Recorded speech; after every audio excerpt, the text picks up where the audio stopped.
What up, what up, what up? It's your man, Coach Stretch, and we are all here this beautiful Sunday evening. Statman AJT, Domo the Disciple, and Hollywood Mike and Baby Sky. We are the Number Streets Podcast. I'd like to welcome in our viewers from Facebook, Instagram, YouTube, Twitch, and all over the dark web. Fellas, how y'all doing? Great day, man. Great day. Blessed to be here. What up, Ned? What up, Z? What up, Jazz? Appreciate y'all tuning in. All right, fellas, before we get underway, absolutely got a big shout out to our sponsors for the Brotherhood Hoop League, Virginia Villains. Make sure you go check them out at 12975 Jefferson Avenue, Suite 101. That's in Newport News, Virginia. Finesse Dress. Check them out at Finesse Dress on Facebook, Instagram, and TikTok. Well. Fellas. What up, D Knight? What up, Kurt?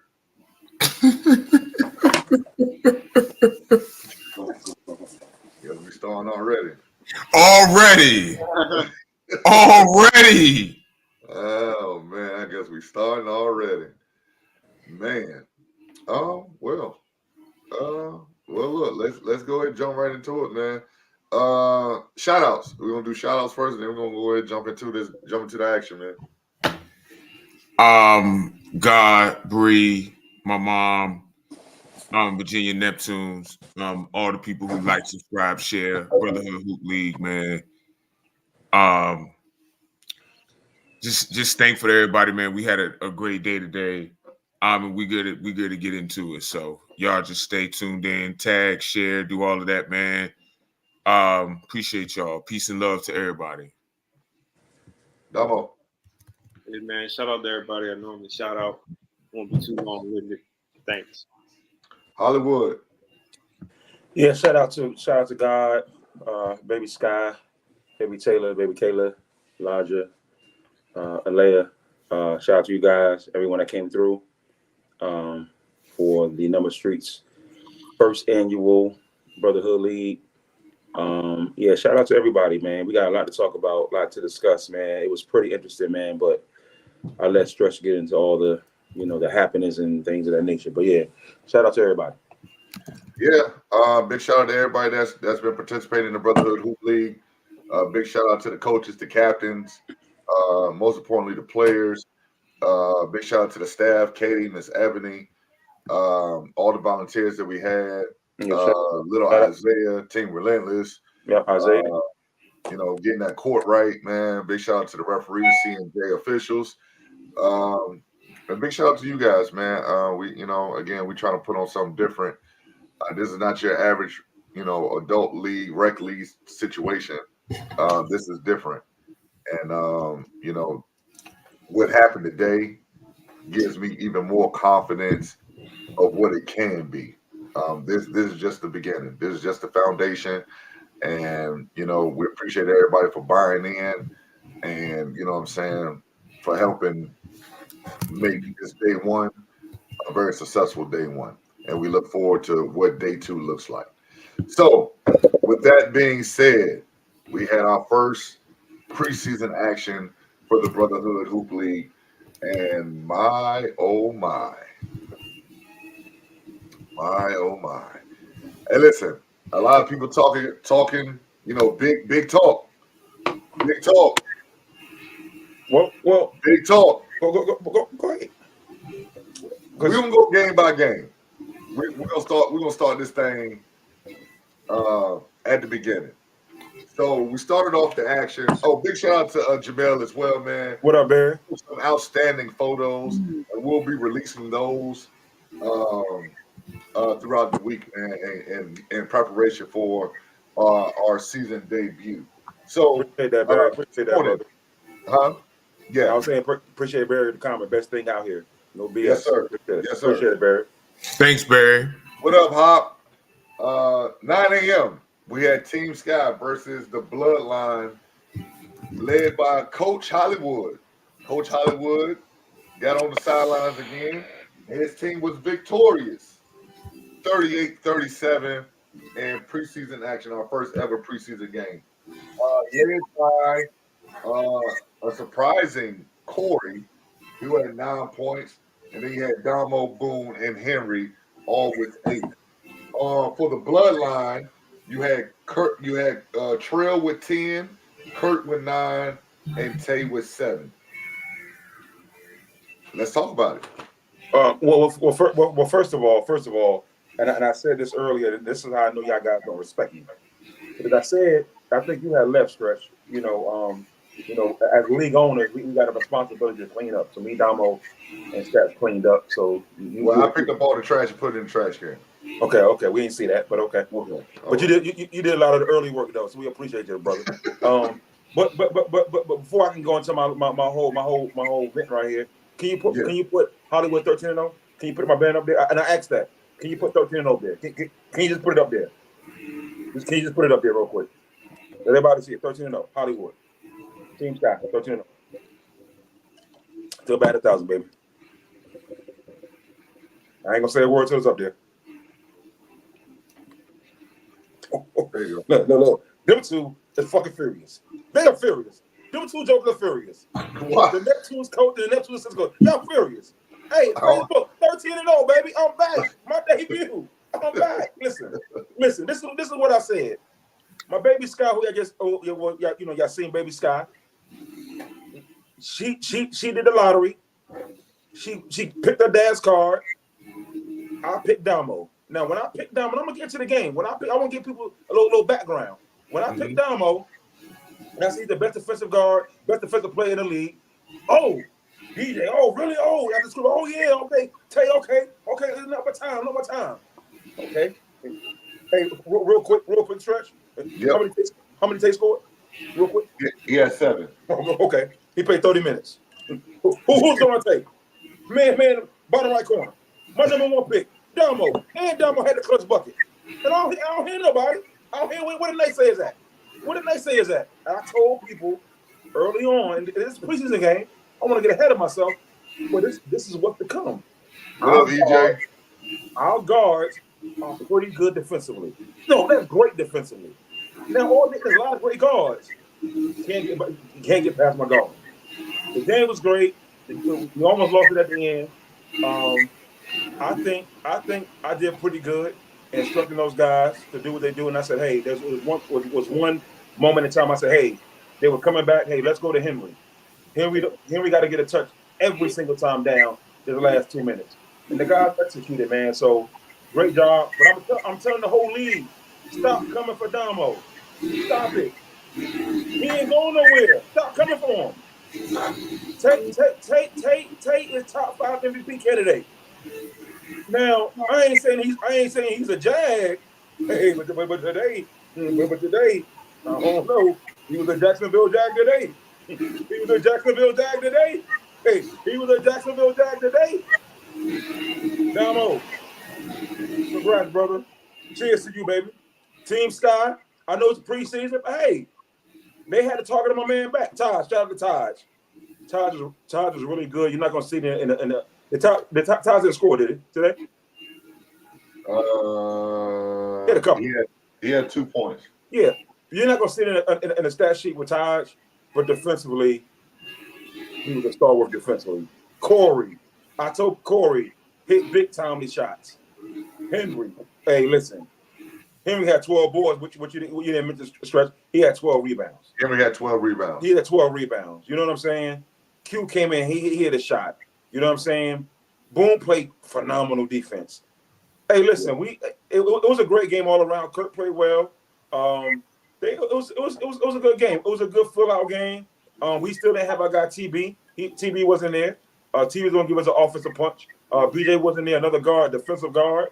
He could really play the point guard role. So we had a couple of guys that were out, but all in all, Team Sky, and what I say during the draft and during the lottery, I said I'm hanging my hat on what? Defense. And that was people say it was a low scoring game, but that's what we do. Yeah. We know we offensive, we got some limitations offensively, but it's a fill-out game. I expect Damo to be better. I expect Boone to be better. I think Henry gonna be more aggressive. We don't get Sean. Sean didn't shoot the ball. But again, defensively, Yeah. He played great. So I think it was a good. This was a good team win. This is a great team win. I agree. Points were hard to come by today against Team Scott. Yeah. And for the record, if Damo and them would have hit their free throw, he missed about 10 free throws, we would have won by double digits. That's true. That is true. That's all I got to say. Team Scott. Delmo, you got any words for that first game? Hey man, I mean, good game all around for both teams. It was fun. It was a low scoring game, good defensive game. I gotta be better, definitely. With free throws. I mean, I missed about 4 free throws. I should have had. You see it, Knight. But I mean, it was a good game. I don't expect Tay to, have 7 points again. But unless they go against you. I don't expect that to be a regular thing for him. Unless they go against you. He's just a great scorer. So, today just wasn't his day. But way to be modest. We'll like I said, we'll be seeing him again next week, and as an official game, which I'm excited about. For this to have our jerseys and everything ready to go. So today was fun. That was a good first game. Get the kinks out and everything. Yeah. What up, Matt? Really, what up, Kurt? Kurt, I said you played well, brother. I said you played good, brother. Kurt played well. Kurt played well. Henry was really good and hit some Tommy buckets as well. Some tough buckets. Taj was great defensively. Boone was great. Corey was good, really good.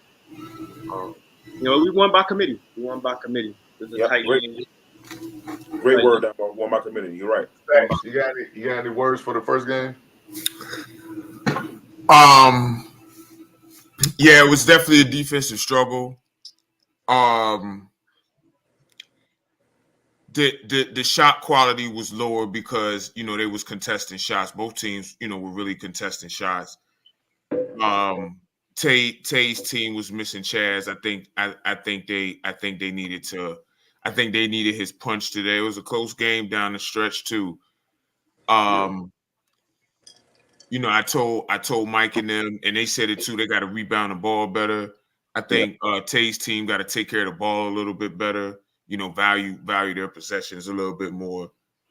But it was a really good game. It was a really good game, and it was a nail biter too. It was a nail biter, and I think that was a good way to kick off the first game in Brotherhood Hoop League history. And again, low scoring, no question, Kurt.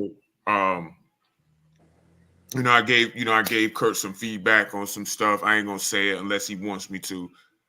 But I think one of the things that I will say, and people got to get adjusted to the fact that this ain't just regular rap, right? Like everybody has to up their intensity level mentally and physically, because this ain't the league that you're used to. Like, it's talent in there, and guys are going at you. They're not waiting. Guys who you think normally wouldn't hit shots are hitting shots. If you don't take them seriously, like, you got to bring it, and I think that was a good debut game. Shout out to y'all, Mike and Damo for winning. Great defensive team effort for y'all. Stretch. And Kurt, real quick, Kurt, don't be hard on yourself, man. I think we can all play better, but I think for the first game, man, you had an impact, and you hit some timely shots, so you had an impact. But Stretch, what's that? What you always say? He said, "Hey, look, man, the talent when that talent jump on your damn back, bro." Hey, that thing man, different, bro. That's to your points, Stats. Like, everybody got to up their intensity. And there's a few people, I ain't gonna say no names, that weren't ready for that. You can't make a casual pass like you do on Sunday morning. Listen, it got to be. You can't do that because it was a few people that weren't ready for the intensity. They weren't. They weren't. And it was a full house too. It was a full house in there today too. Yeah, round 10 o'clock, jam packed in that joint. Yeah, jam packed. Yep, jam packed in that joint, bro. Yeah, it was. That's the environment we want right there. We want that type of environment right there. By the way, shout out to Tay's mom for coming too. Like I think that was his mom who was there. I think people had their mom people had Yeah, family. Tay Ashby? Yeah, I think Tay, if you hear, I think that was your mom. I'm not sure. But I think whoever I think that for coming, that might have been his mom, and that's really what we want, right? Parents, Hey, families listen. was out there, kids was out there. Listen, I said this to Stats. It might have been last week. Could have been. Okay. Oh, okay. And Pops. Thank you, Kurt. Go ahead, Oh, Stern. okay, that was Tay's parents. Okay, I didn't know. Yeah. Listen, I man. appreciate y'all, man. Shout out to And the this is Ashby, why, man. and this is why we want a certain level of decorum in that gym, because we have parents coming into the gym. We got kids coming to the gym. You had Booty Kids was in the gym. Yes. Here's the thing. Tay mom and dad haven't seen Tay play a real basketball game since what, high school? Right.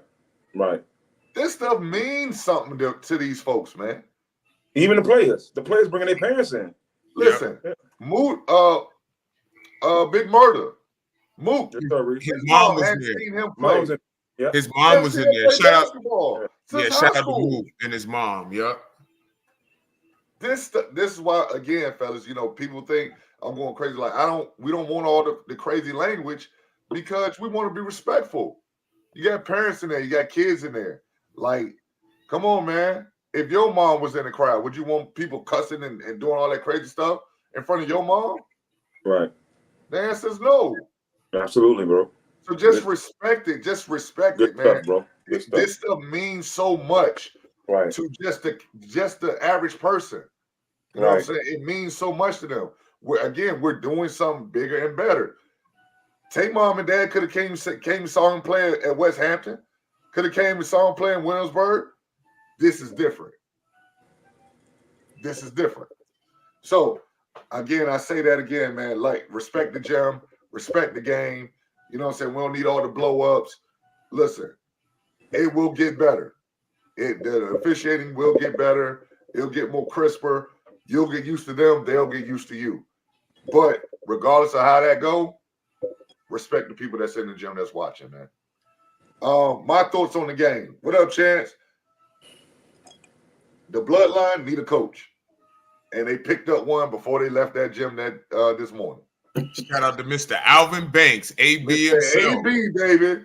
AB is coming to the sideline. Nice. So, Shout out AB. That is going to help them tremendously. He knows them. He knows their game. And he's going to put guys in the right position. AB's a winner. AB, he's played basketball. Of course, everybody knows him from his football. But listen, AB is going to help them guys. You know, he's a natural leader. Shout out to AB. And shout out to the Bloodline for just, competing the way they did. But big shout out to you guys. Hollywood, Damo, H-Town. The execution you guys had in the fourth quarter, well, in the second half, up until the last minute and a half, was outstanding. Right. It was outstanding. Right. You got to do it right, man. It's outstanding. The execution, whoever came up with the play call to get H-Town the ball on the low block. Oh, you know, see, that's what I'm saying.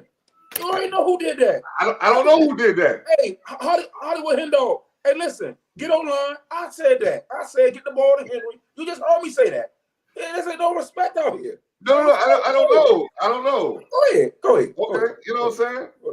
But that was key, because he scored a lot of his points late in the game. I'm sitting here looking at the sheet right here. Got out of rebounds too. Just him getting touches kept the defense right. honest. Just him getting the touches led to double teams. He made the passes. Like, he forced the action, and that's what you guys needed, because you guys were trailing.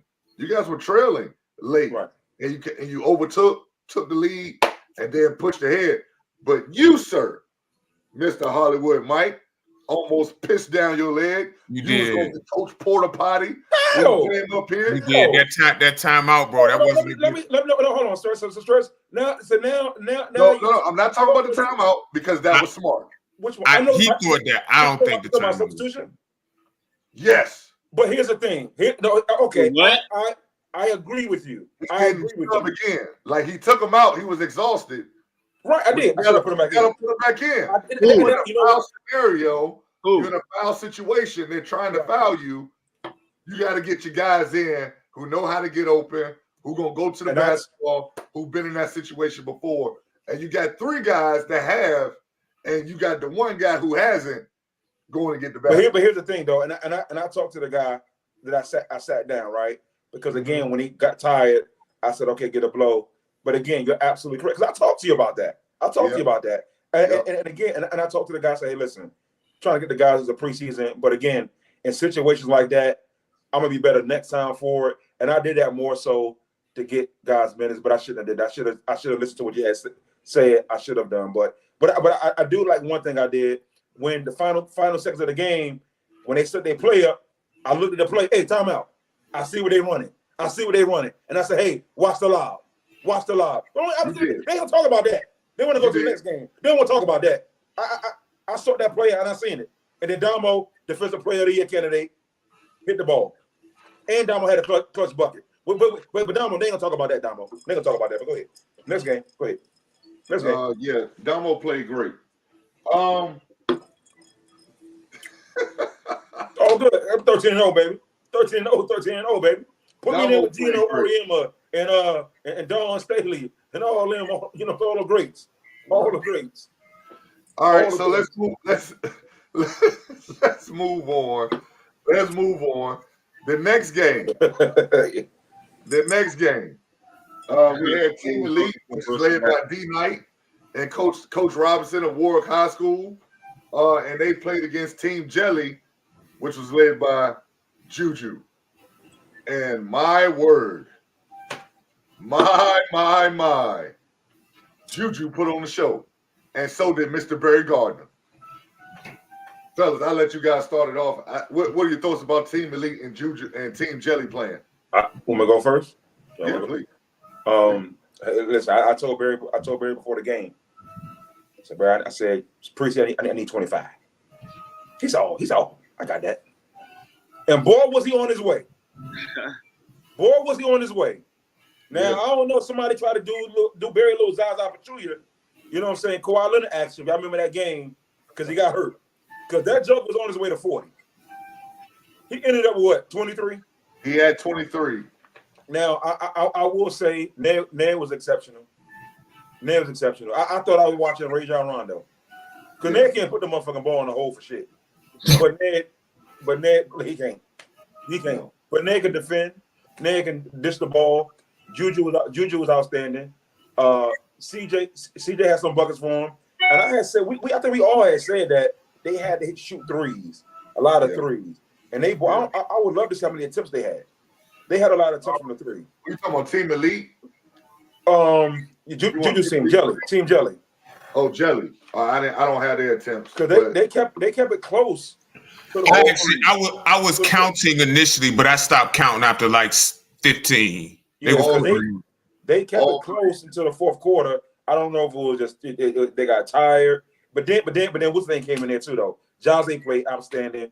Yeah. Big Lou came in there, and I think the size was just too much. But they cleaned up the glass. The wear and tear. Yeah. The attrition, it was just too much because Lou came in there. Lou was an animal, and then Jose. And I don't think they're gonna talk about the hard lunch pail type stuff that they do on the glass. They rebounded. They had eight rebounds. Yeah, so yeah. 9 rebounds. How many offensive? I wonder how many offensive rebounds he had. He had a lot of offensive rebounds too. Yeah, he had 9 rebounds. Barry had 6 rebounds. Lou had 7 rebounds. Like they was cleaning up that glass.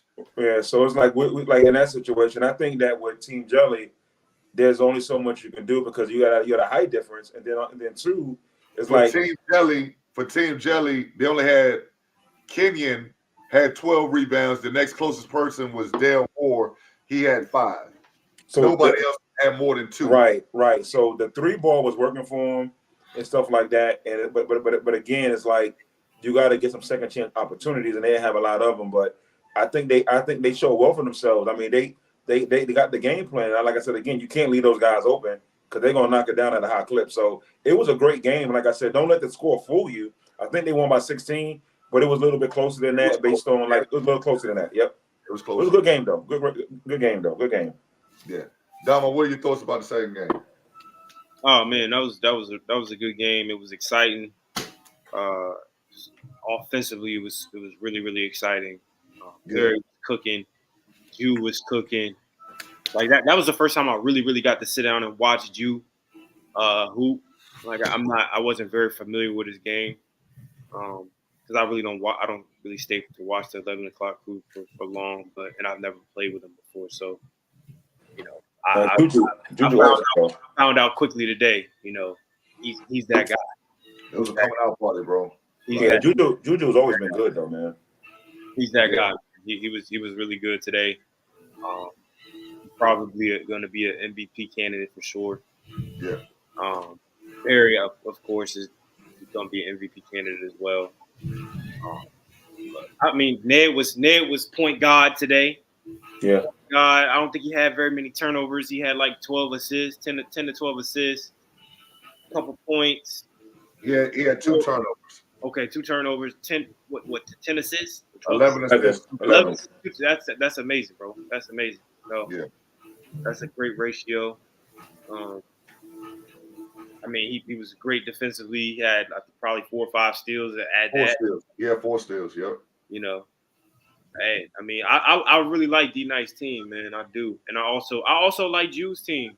Yeah. I think he had a slept on team, but I think because of size. But now I think they have proper size.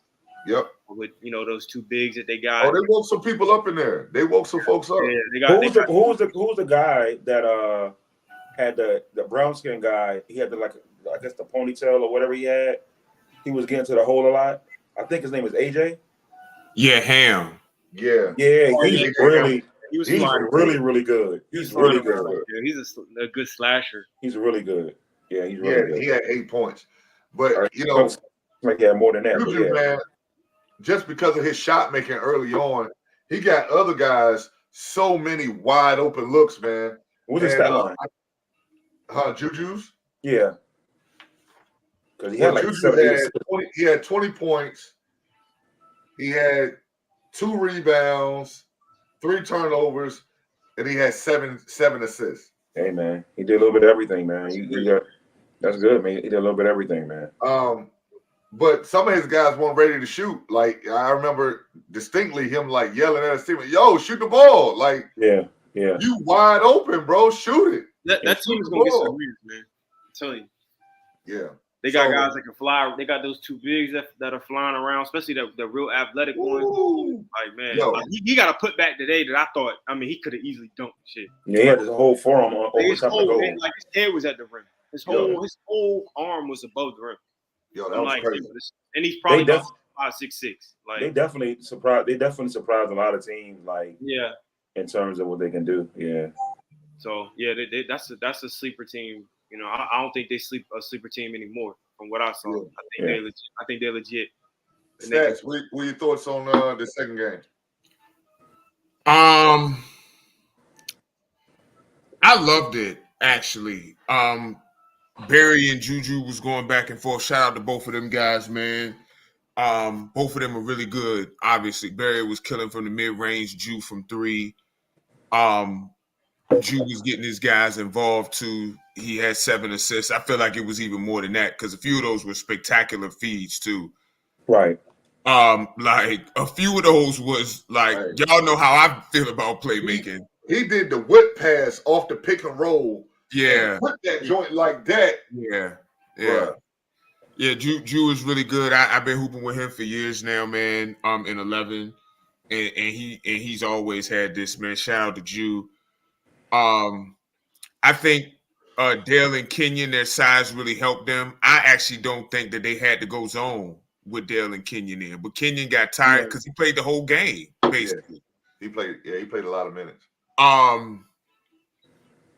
I told Knight today, y'all my favorite team outside of my own. They're really balanced. They are really, really balanced. Obviously, you got MVP candidate Barry, who handles the scoring load, but you got Knight, you got Ned, who was outstanding on defense and as a playmaker. I was repeatedly saying on the sideline, you can't play with the ball around him. No, You can't. You don't do that. He has outstanding hands. And again, he had the type of playmaking that I like, just finding open guys. And they got a load in Lou. And when he comes on the court, like he trucked somebody as soon as he got in the game. off the rip. Off the rip. And Off he set the tone with that. Walked in the Especially when door. the refs didn't call an offensive foul. Took Walking his the door. shirt slacks off and got to it. And he trucked somebody. He gonna set the tone physically. Yo, You got to be able to match that. You got to be able to match that physicality. He's a construction worker, man. Bob was good out that motherfucker. Yeah, and Well, you know Mr. they, Jenkins, A hard hat and a hammer. God. yeah, Right. you got to match that. You got to match that physicality. Just from a strategic standpoint, I don't think I would have gone zone against them. Not like that. And if you are going to go zone, you got to pinch that middle, make them spread back out. Because what you can do, you got team speed. You got to close back out to them shooters. Because Barry was getting wide open mid rangers, like he was wide open. Like after the fourth one, you got to, you know what I mean? You got to get up closer to him. But look, again, this is what we want, man. Barry and Jew was going at it, man. Like they was really going at it, and that's what you like to see, man. Very entertaining game, great game. Y'all right, the score didn't say how close that game was for most of the game, but their size just wore them down at the end. So yeah, it just stretched out late. That's wild. Yeah. That's wild. That's wild. Oh damn, no Diddy. My bad. Dang. We ain't gonna say what you said behind the scenes. Hey, we ain't gonna say what you said. Well, yeah, but your shit was worse. no, yours was worse. Yours was pretty worse. bad. Yours was pretty bad. And what you said earlier too. Oh my God, Yeah. dog. That's pretty bad, bro. Okay. Say no more. No Diddy though. Okay. We move forward. The next game, we had the 757 Kings, and they took on. No, that was the Mama last Mentality. game. That was the last game. No, we my bad. haven't posted box scores, Rory, but that's actually a good idea. Like when a real game start next week.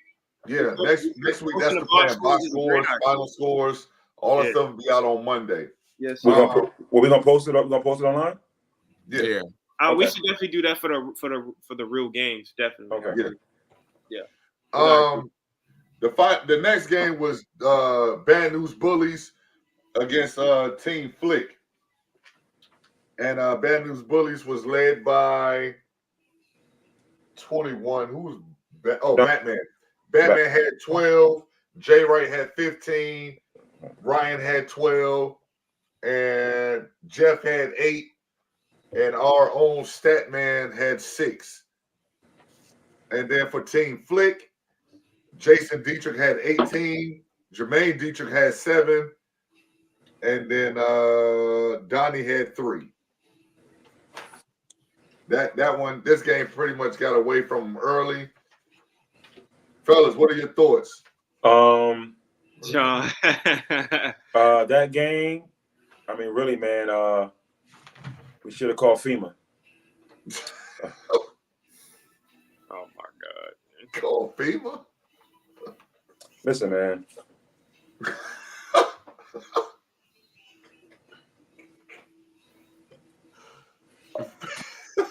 Go ahead, Stats. Go ahead. Nah. Come on, I say something. It's like I'll go. Go ahead. Jesus Christ. I mean, listen, I really don't even want to spend too much time on that game, because outside of the Bad News Bullies performance, I mean, they were great. The rest of it, was, I mean, there's really not much to talk about, man. I really don't want to. I don't want to. I mean, I guess if you don't have anything good to say, don't say anything at all. So, and I don't. Unless you're But here's the thing. I don't want to disrespect anyone. No. I'm just saying it was one of those games where go ahead, There was some behavior out there that I didn't love. So, Here it is right there. John just said it. Too much chirping at the refs. Well, that's number one. But And number piss two, poor play did not back it up. So but number two, guys got to know the rules. Guys got to know the rules, and that's on the coaches and the team captains. Everybody got to know the rules. Right. Like you got to know the rules, man. We play transition take 5, and that is different than clear path. Clear path, right? That is different. Transition take 5 is when you just foul in the backcourt trying to stop a fast break. Right. We play that, and that is one shot worth 2 points and the ball. Right. All right. So everybody need to understand that and understand that rule moving forward. And number two, the refs were very lenient because a few of y'all deserve to get teed up today. They were very, very lenient. And no, they weren't perfect. We don't expect referees to be perfect, but we expect you guys as basketball players to adapt and play. And you guys, after the first 2 games, those teams did a poor job of adapting and playing. You gotta adapt and play. If they let you get away with a bump, you gotta play through that bump, bro. You gotta play through it. If one ref is calling it and the other ref isn't, you gotta know what side you on. Like this is what I'm saying. Like, where's our basketball IQ at? Leave the refs alone. The more you talk to them, the worse they're gonna be. And that's the reality of it. No referee, no person wants to be constantly critiqued over and over and over again. Sometimes they miss it. And Field was doing a great job of acknowledging it. Like, yeah, I missed that one. That's my bad. Whereas every ref not gonna be like that. He just ain't gonna say nothing about it, or he gonna say, "Get out of my face." So again, let us handle the refs. Let us handle the refs. You guys just play basketball, man. And you cut our legs. You cut our legs as a organization when you guys act like that towards them, because your behavior towards them gets you the result that you got today. Whereas if you'd have said, "Yo, Stretch, I ain't said nothing to them. We're still trying to play through, but this is bad." Now at halftime, one of us can walk over to the ref and say, "Hey, look, you think maybe we can flip?" Or, can we watch out because the bump is getting a little egregious. We don't want nobody to get hurt. These are different conversations that we can have. But just blowing up at them, that's not helping anything. That's not gonna help anything. Yeah, I don't, again, excuse me. I mean, referees, like you said, they're not perfect. They're not gonna see every call. I think our responsibility as players is just to play the game. And if you have a gripe with the referees, I would say please go to your captains, and then your captains will go to Stretch, myself, Stats, or Damo at the end of the game, and then we can talk to the refs and have a meeting with the refs. But at no point in time should you, as a player, be talking to the ref, man, because because when we meet with the ref next time, I'm gonna tell the ref to tee y'all ass up. Yep. Because it got to the point where it was almost disrespectful at that point. Yep. They really don't have to be there. So just show up of a professional level of decorum. If not anything, at least respect us for. We know a lot of you guys. At least respect us for, right? It's okay. We don't want to mess anything up. We want these referees to come back. So I would say go to your captain, the captain to come to us, and then we'll talk to the refs. You know what I'm saying, and meet and see what they see and see what we can do to clean things up or make it seem a bit consistent. But don't ever go at the refs and don't be disrespectful, swearing and cussing and all that. Just don't do that, man. Stats, any words? Your team clearly won. You got any words? Any thoughts? Best backcourt in the league. You still standing on that? No. Yes, that's my fucking team. Of course, I'm gonna stand on that. Oh, you see, I got his chest pulled back. All his customers, though. Here he go. Yeah, right. Yeah, I'm standing on that. There you go. But just stop. Just about the game, though. I just think that is right, John. You're absolutely correct, John. Absolutely correct. Again, that limit is what, Stats? Is it 4 or 5? How many takes is it? 5. 5. Okay. 5 get you up out of the league, and you cannot. If you get thrown out this league, you cannot come back Ever. I just think my team was ready to play. We was running, we was rebounding, and we was gone. I'm sorry, it's Vortex. My bad, not 5, 4. Vortex. I mean, we was rebounding and we was running. We played really good defense. We turned them and we was gone. Like they only had 32 points. How many? 58, I think it was. Yeah. 58. I don't think Team Flick was. I don't think they was prepared, and it's not. And I don't think it was more so like they were 58-32. 58-32. And Yeah, yes, I agree with what you about to say, man. I agree wholeheartedly with what you about to say. Go ahead. I was going to say that, well, Team Flick didn't come. They didn't participate in the combine. Right. They didn't participate in the scrimmage. I don't mean to interrupt. Y'all look at that. People are not gonna learn until someone gets one on my team. See? Someone gets me. Yeah. My team included. Sawar Kennedy. Let's move. That's big move. Yeah, and move out because I know you bring your Guess your mom was there through the scrimmage. Yeah, shout out to your mom, bro. Yeah, so tell him we apologize, bro. We apologize, but see, that's what Stretch was saying earlier. That's what we try to tell guys, like you can't do that. And again, we're gonna have a meeting about it.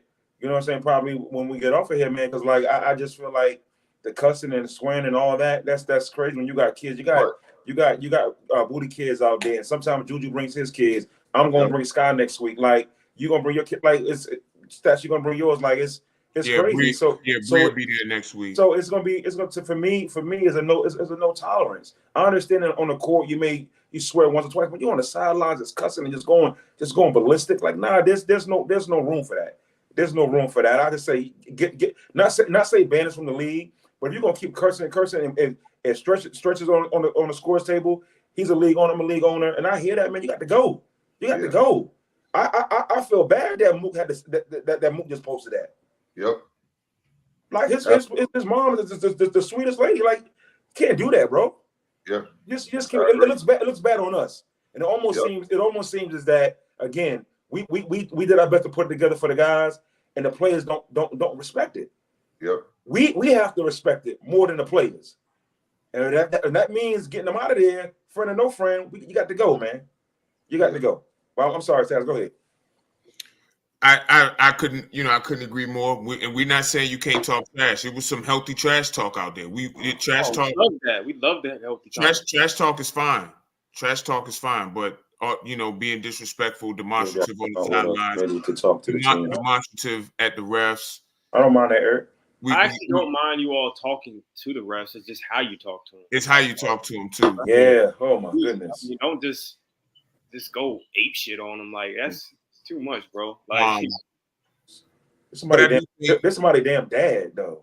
Yeah. At the end of the day, or grandparent. Even with that, Your parent. what makes you think if you're begging for call, you want to get a call? What makes you think just going ape shit on the ref is gonna make him give a foul for you? It's not gonna happen.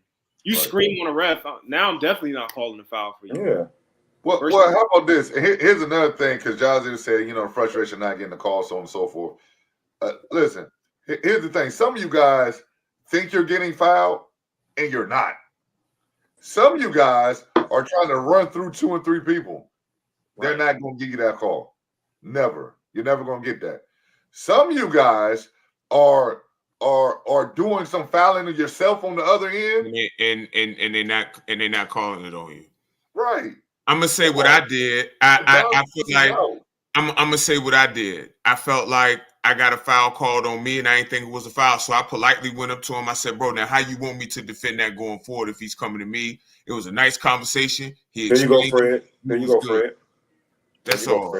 Right. I think there's a better medium that we're gonna achieve that. Now, as far as the game, I just think we were the better team today. And I just think, we was rebounding and running. Ryan, Bat, they was hitting from 3. I think Reese had 6 assists. Kennard was making plays. We was all out there making plays, and I think our defense was outstanding. I think our defense I think our defense was really good. Team Flick, they just wasn't prepared, man. I just don't think they were. I don't think is it 58-32 every single time? I don't know. I just don't think they were. I don't think they were prepared. And I'm not going to say they were just flat out god awful. They just wasn't prepared, and it showed. It showed they wasn't prepared. That's all. It just showed they weren't prepared. How many did you say Jason had? He had 18. Okay. We know Jason can play, so it's like, you know, they just wasn't prepared. That's all. Just wasn't prepared.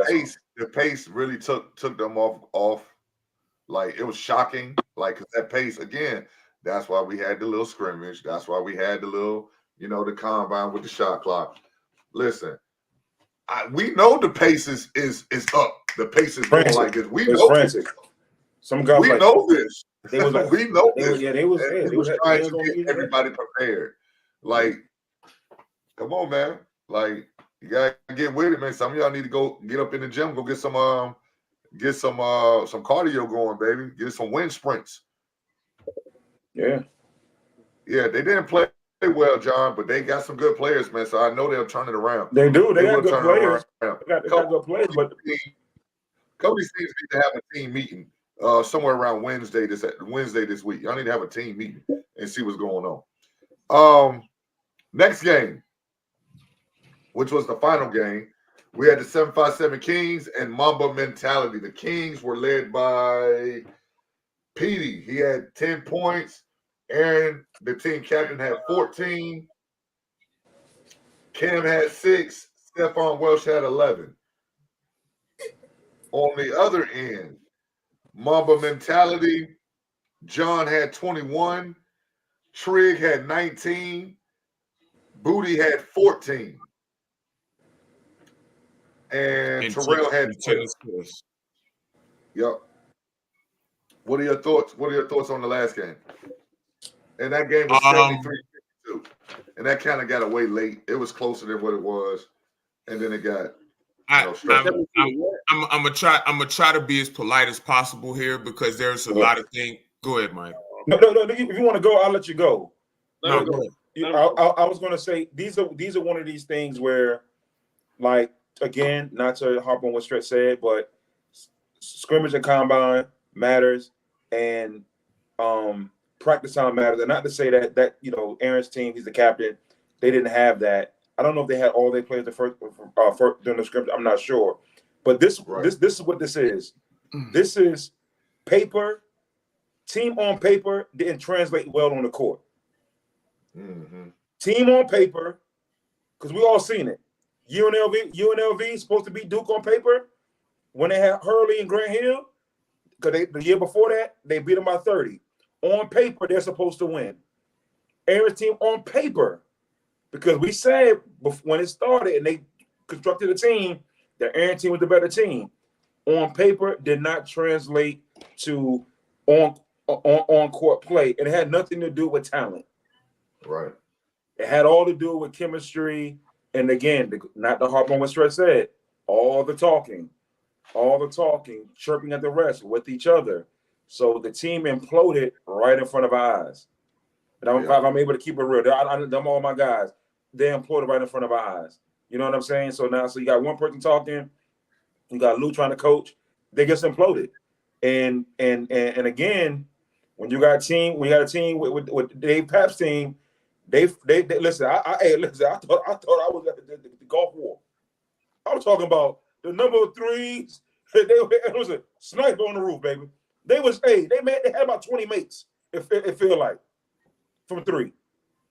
Listen, they were just shooting. They were shooting from 3 from everywhere. And when you get down like that, and then you're already losing, and you're feeling like as a team that we're not listening to each other. That's 16, I said 20. I was close.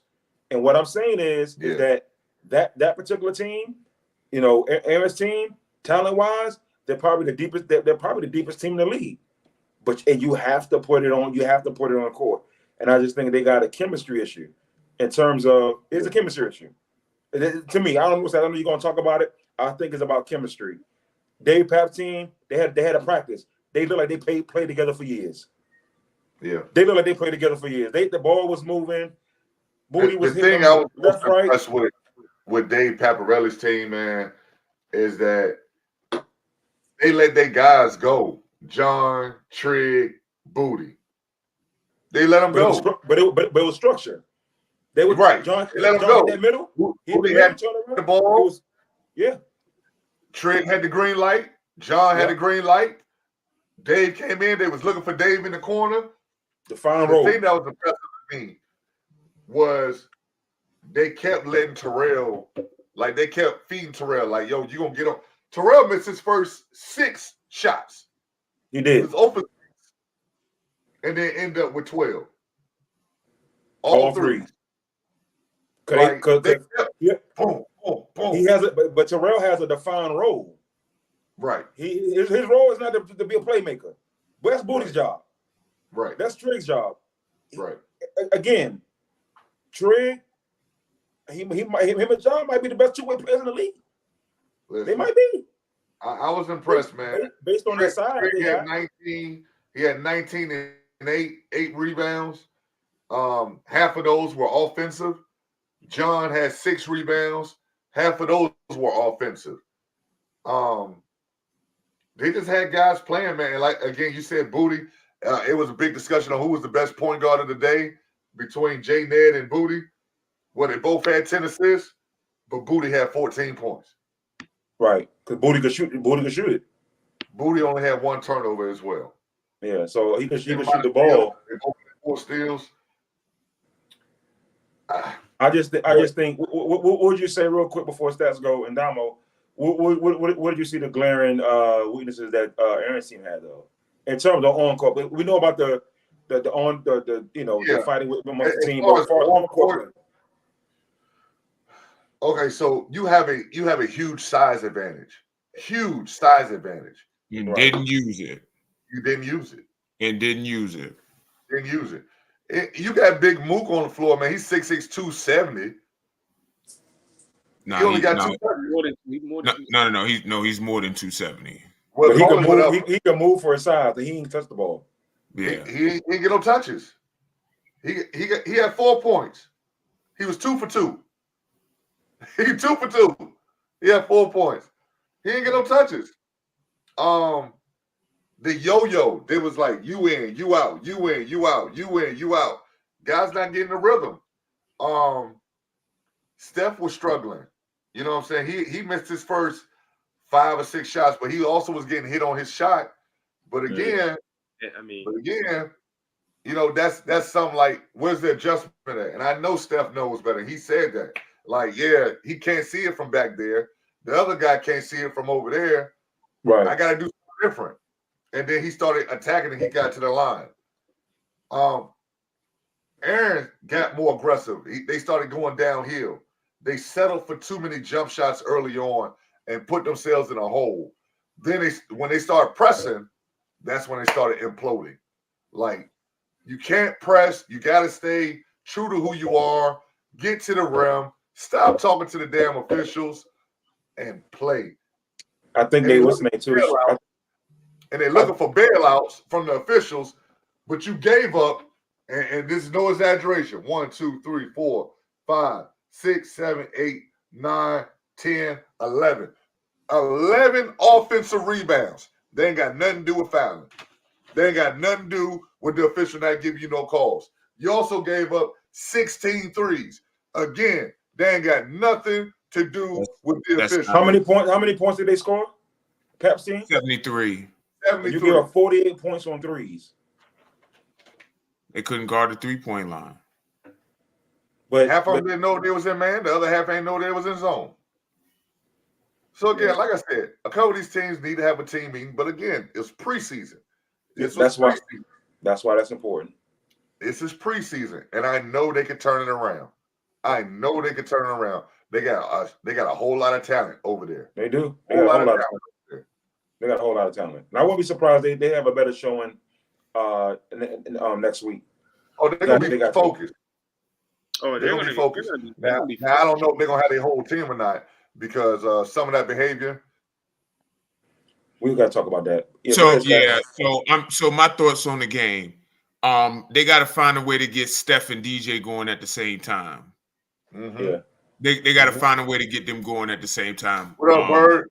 So that's probably if you think that they're your 2 best players, you got to find a way to get them going at the same time.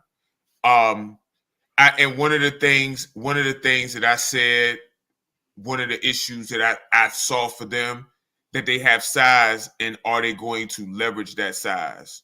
And today they did not leverage that size, giving up 11 offensive rebounds, and their biggest guy wasn't there. That's a bit of an issue. Yeah, that's a bit of an issue. 16 threes, you're not really guarding the 3-point line. Some of those are contested, and they didn't hit their shots. They're gonna hit shots. they are gonna hit shots. They're gonna hit shots. I'm not worried about them making shots. You got shot makers over there, but I don't think they got defined roles over there. I don't. Yeah. I think they have a conversation.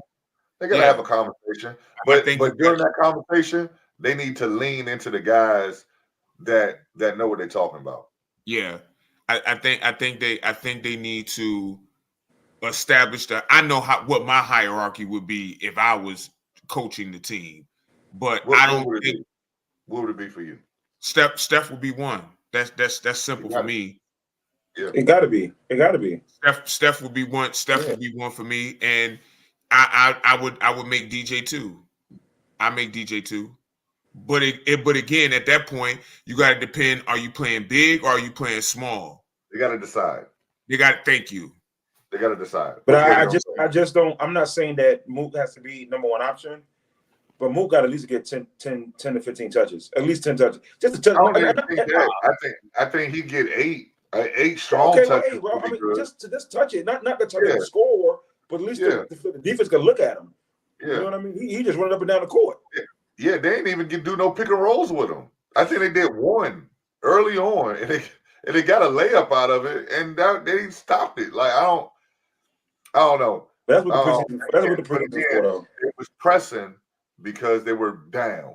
10-0, quick. It was down. But I think another issue is they didn't have their defensive rotation set. There was no way Mook was on. I think I mentioned it to you, Dom, or you, Mike. Mook was on booty one time, bro. Yeah, that should never happen. Yeah, that should never happen. You can't switch that screen. You gotta fight through it and keep Mook in the drop. They had Mook on Dave for several possessions. That's not. He needs to be closer to the paint. If he's consistently guarding guys on the perimeter, it could be him not calling the screens out or the guards not fighting through the screens, but that can't be a switch. So that's what I'm saying. Those are things that they got to talk out. They have a lot of talent. They got a lot of talent. I'm confident they're gonna figure it out, but it didn't look good for them. Figure it out. Yeah, I know they're gonna figure it out. But they got, again, who's your leader? Who's your leader? Listen to your leader and everybody get in place and go from there. So fellas, that was week 1. Well, preseason game. What are y'all thoughts of the league overall? I think the Oh, Damo, did you get your take on? He didn't. I'm sorry, Damo. Did you want to say something about the last game? I mean, I'll keep it short. I mean, it was a great game. I was really impressed with John. My dark horse MVP. Yeah, he said that. I'm gonna keep saying that. That's who I got. That's who I'm rolling with. But overall, welcome anytime you come home, Nick. I don't think that I don't think today is a big deal for Aaron's team. I think they have some kinks they got to work out. Some mainly some player, some like really kind of personal shit. They just can't implode the way they did, and specifically with one guy doing the stuff that they did. But I think they missed a lot of shots that they will potentially probably make. They just didn't have their best game, man, and they didn't necessarily play together. At times they had some spurts where they showed their potential, what they really could be and what they could look like. I think they got guards that are pretty scrappy. They got talented guards, so they just got to put it all together. That's all, and they'll figure it out though. They'll figure it out. I'm not too worried about them. I don't think that this is gonna be the same result every time. I think they'll be much better Next I ain't go mad around. at you there, big dog.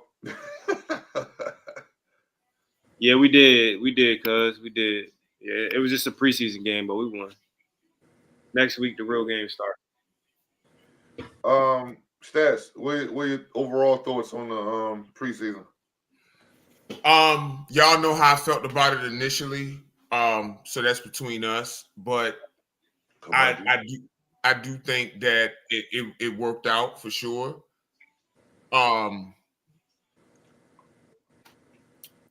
Also, the level of play, and I'm gonna keep harping on this. Please come with your intensity. You got to. If you come thinking that it's just normal rec, guys out there are coming at your neck. They are. You cannot come like that. You got to come ready to play. And the refs aren't perfect, but we, as a league, we got to do better with that. We got to do better. We cannot continue to have the demonstrative displays at the referees. We're trying to make this legit, and if the refs don't come back, then it's just glorified pickup at that point. Yep. They make mistakes. Come talk to us for. We will handle it for you. I promise. Our interest is the best. The best interest is the league. We want the league viable, not just this year, but 20 years from now. Well, Mike will be 86 at that point. So I don't know if he's still going to be, but we want the league viable for a really long time. Kurt said, "How are we doing next week?" So same teams, same matchups, same matchups. Just all right. one. No, wait a minute. Why we're talking about it off air stretch. We're talking about it off air stretch. We already talked about this, bro. We did. Well, I think, but no, Stretch said something different in the chat. We'll talk about it off air. What are we talking about? Why we play the same teams again? Talk about it off air, Stretch. Bro, Wait for the schedule to come out, Kurt.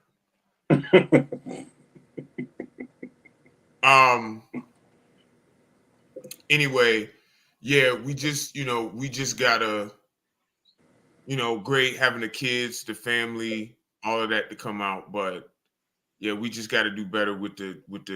Hey, Mook, we'll send it, Mook. We'll send it to the captains. That's it. I ain't had nothing else. Hollywood, you got anything to say about the preseason? Preseason was great, man, and whatever kinks. Damn, Nori wasn't there, huh? Whatever the kinks the other teams have, man. This is what Nori. For. This is why we press the preseason to get familiar with your team. I love the turnout. Everybody looked like they had a pretty good time. Other than the profanity and the yelling and screaming at the refs and just in general. I like the turnout. Guys competed. A lot of guys took it serious, and I like to see that. But overall, I think us four, we should be proud of what we're doing, what we put out there. We should be proud of ourselves, man. So next week, again, schedule's gonna come out. We'll let everybody know what's going on. But yeah, man, I thought it was a good success, and we got a lot of positive feedback too. So man, we clap it up for ourselves, man. Like it was good, bro. Straight up. You know what I mean? I'll clap it up, man. It was good, man. It was good, man. It was good. Well, we'll talk about that night in terms of that. So we'll see. But again, we'll talk about it off air, man. Here's a good question: MVP and most impressive team for the day. My name was John. He got John. I can't argue with that. I think too though. I could say Barry because Barry had the easiest 23 points I've ever seen in my life. Literally, you can go Jew. You can go if you want to go Booty, you can go Booty, right? Because he was outstanding. But you can go Trig. But it's going to come at the end, Dwight. I'm going to say John or Barry, because and I think we may say I know why we say John, and I know why we may not say Barry because Barry scored. He was out there, but it was just like you got the box, so he got 23 points, And Stretch, you and I was sitting right next to each other, and we seen some of the moves he was doing, bro, out there. Yo, Barry, He had somebody in the corner with something real mean. Barry was cooking. Yeah, that's what I'm saying. It's like some of that shit John was doing, I was like, what the fuck, bro? Yeah. So is it? He was the first Barry shots of the first 4 threes of the game were like pull up contested threes, bro. Like Barry was just catching that thing. Like Barry was like, ain't hit the rim, Damo. like, come on, bro. Like all net. Yeah. Who's my Barry? Yeah. No. Well, Barry wasn't hitting that either. Off the dribble, bro. Barry hit somebody. You remember that play when he hit Stats? When Stats went to the bathroom and Barry shot that 3? It was somebody in that corner on somebody. Yeah, Barry was cooking. Hey, he was. I say co-MVPs, man. Right. John missed like twice, yo. Like co-MVPs. He probably was like 8 for 10 with 21 points. So how many Barry missed? Barry missed a lot either. Barry missed 1 or 2. Yeah, Barry missed a lot either. Shoot. No, he didn't. And he got hurt and came back. And he got hurt and came back, right. He came back. He was on his way to 40. Yeah, Willis Reed. He went Willis Reed. Right, Willis Reed. I say, I mean, if you give it to John, I ain't mad at that. I ain't mad at that either. John was great. Very man. Who you got Stats, MVP, and most impressive? That's funny that John asked that. You know why you asked that, John? That was very self-serving, but I like it. That was very self-serving. He know what he did by asking that. All right. Man, John got some Crown Royal in his hand right now. He gotta have something. He know exactly what he did. But nah, John Barry and Jew.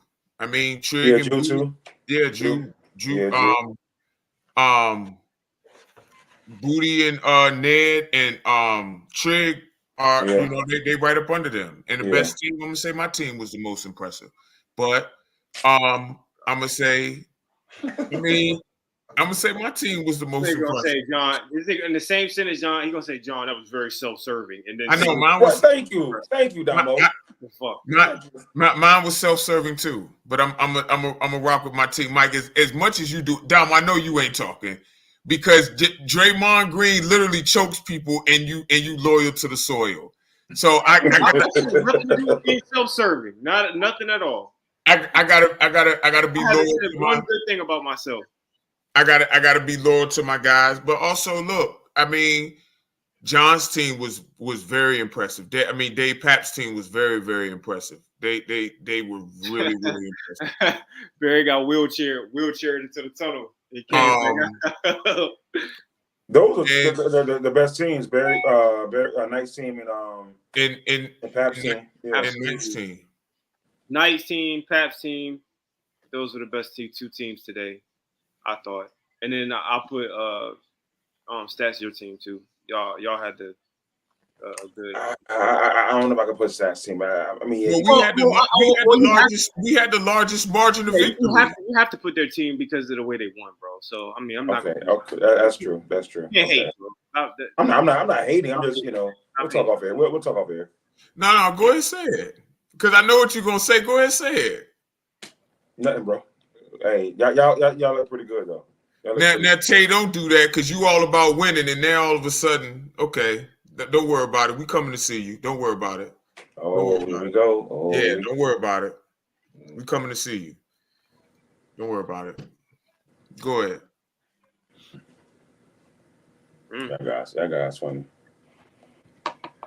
Well, yeah. As far as MVPs are concerned, you got to go Barry, John, Trigg, Jew, right? Right there in that order, some kind of way. Most impressive to me, even though they lost, I was most impressed with Jew's team first, and then the team that they lost to, which was D Knight's team. I was most impressed with them. I didn't know what to expect from Jew's team, so when they came out the way they came out, I was impressed. I was impressed in a losing effort. I was impressed. And then D Knight's team looked great. But I think we all knew that though. I think we all knew that D Knight's team was going to be pretty good though. Like I think I ain't seen them being. I saw Barry, of course, doing this thing. You know what I'm saying? But bro, they was bombing threes, man. Like they looked pretty good, bro, and they was cleaning the glass. Well, there's three things in life that's certain: death, taxes, and Barry going for 30. That's what we know. That's what we know. That's what we know. That's what we know. That's what we know. Shout out to them guys, though. Juju played great, though. He did. Juju played great. But somebody said it before the tip that this is the game we wanted to see, Juju versus Barry. And it lived up to the billing, too. It lived up to it, though. It did. It did. So, yeah. All right. Well, Travis, y'all were too small until y'all got Lou, and then all of a sudden y'all weren't small no more. Like we said that before y'all added Lou, because Barry was y'all only size. Then adding Lou changed that. Yo, Lou came from church, and he just played like he ain't no God. He played like he ain't no God, because he was a man on a mission. What? You know what I'm saying? Like, come on, bro. He was a man on a mission, bro. All right. So also today in the basketball world, we had the University of South Carolina as they took on the Lady Hawkeyes of Iowa. South Carolina ended up winning, pulling away late by double digits.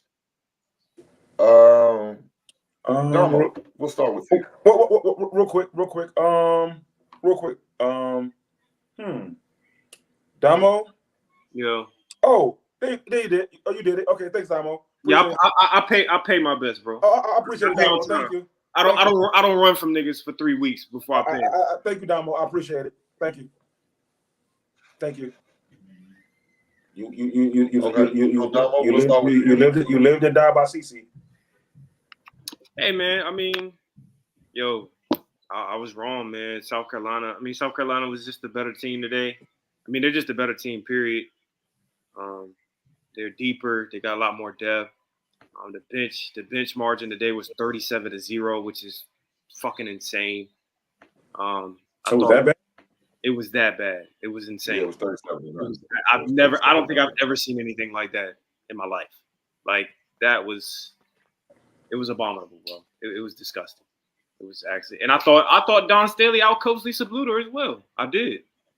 I really did. There's no disrespect to Lisa, but I thought they stayed in that zone too long, bro.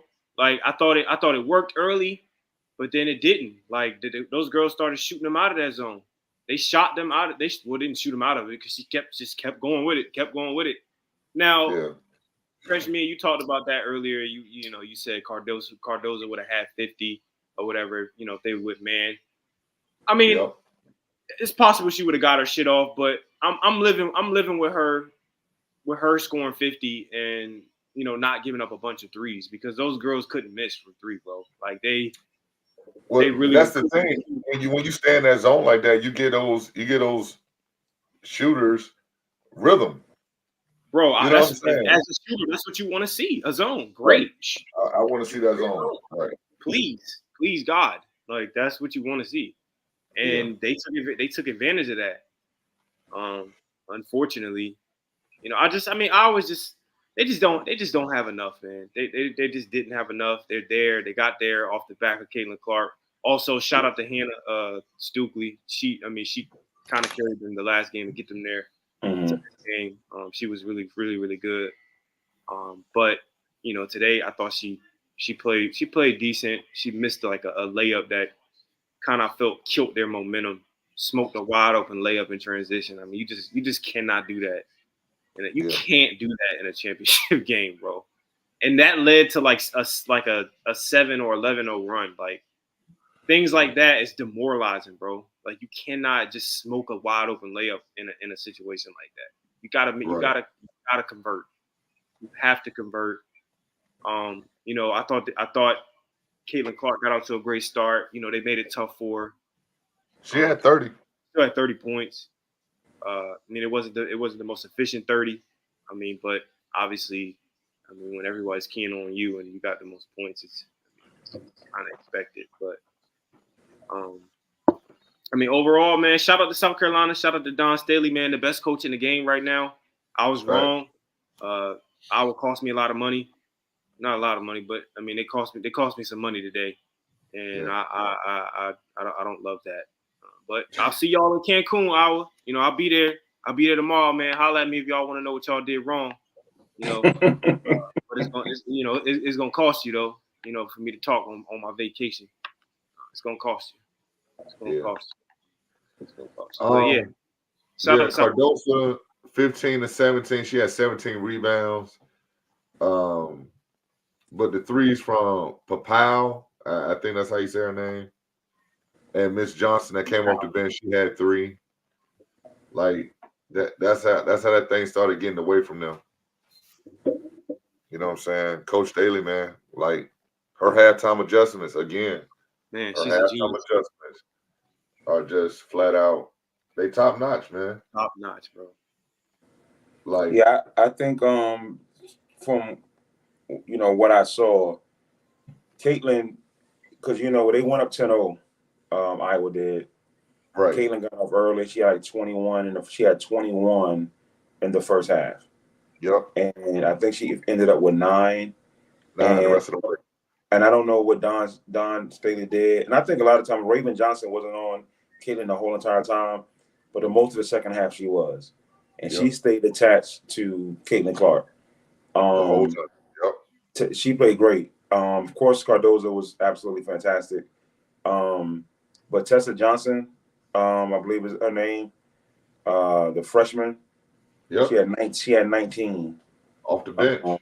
If you want to get someone an unsung MVP, it'd be her, because she hit shot after shot after shot.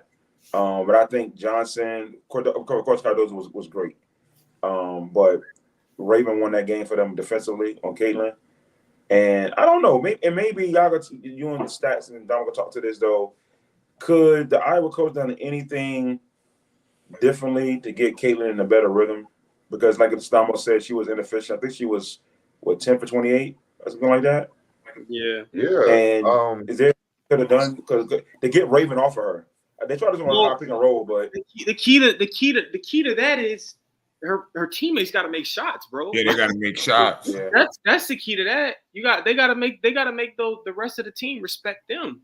If Raven is not going to leave Caitlin, then you're playing 4-on-4. That's advantage offense with all that space. Well, I would agree with that if it was a situation where it was a blowout. But I mean, the game was right in the balance within the last 6-7 minutes. The game was there to be had. Well, it actually wasn't, bro. I mean, it looked like it looked close on the scoreboard, but the field was like okay, I can buy second half they went up like 11 or 12. Iowa had a couple little flurries, but that shit never really. I thought Iowa had a chance when Cardoso went to the bench and Raven Johnson went to the bench. It was never cut it to 76-70, and I was just like, okay, they might come back.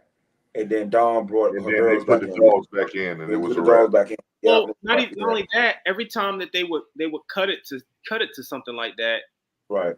They would turn the ball over or do something stupid. Like I remember they cut it to, I think it was 70. I think it might have been 70 to 76 or. That's what I'm talking about. Yeah, it was 70-76. 74. Yeah. They got a bucket, and then I think one of the girls from Iowa got a steal. Right. She tries to run down the court. She's got 2 people just going half court, right? It was half court, I believe it was. Got a steal up near half court, and then took off with it by herself on a 2-on-1. She had one girl on the left side of her, one girl on the right side of her. She dribbles through it, loses it, turns the ball over. Right. It's shit like that. It just could kill your run. Like right.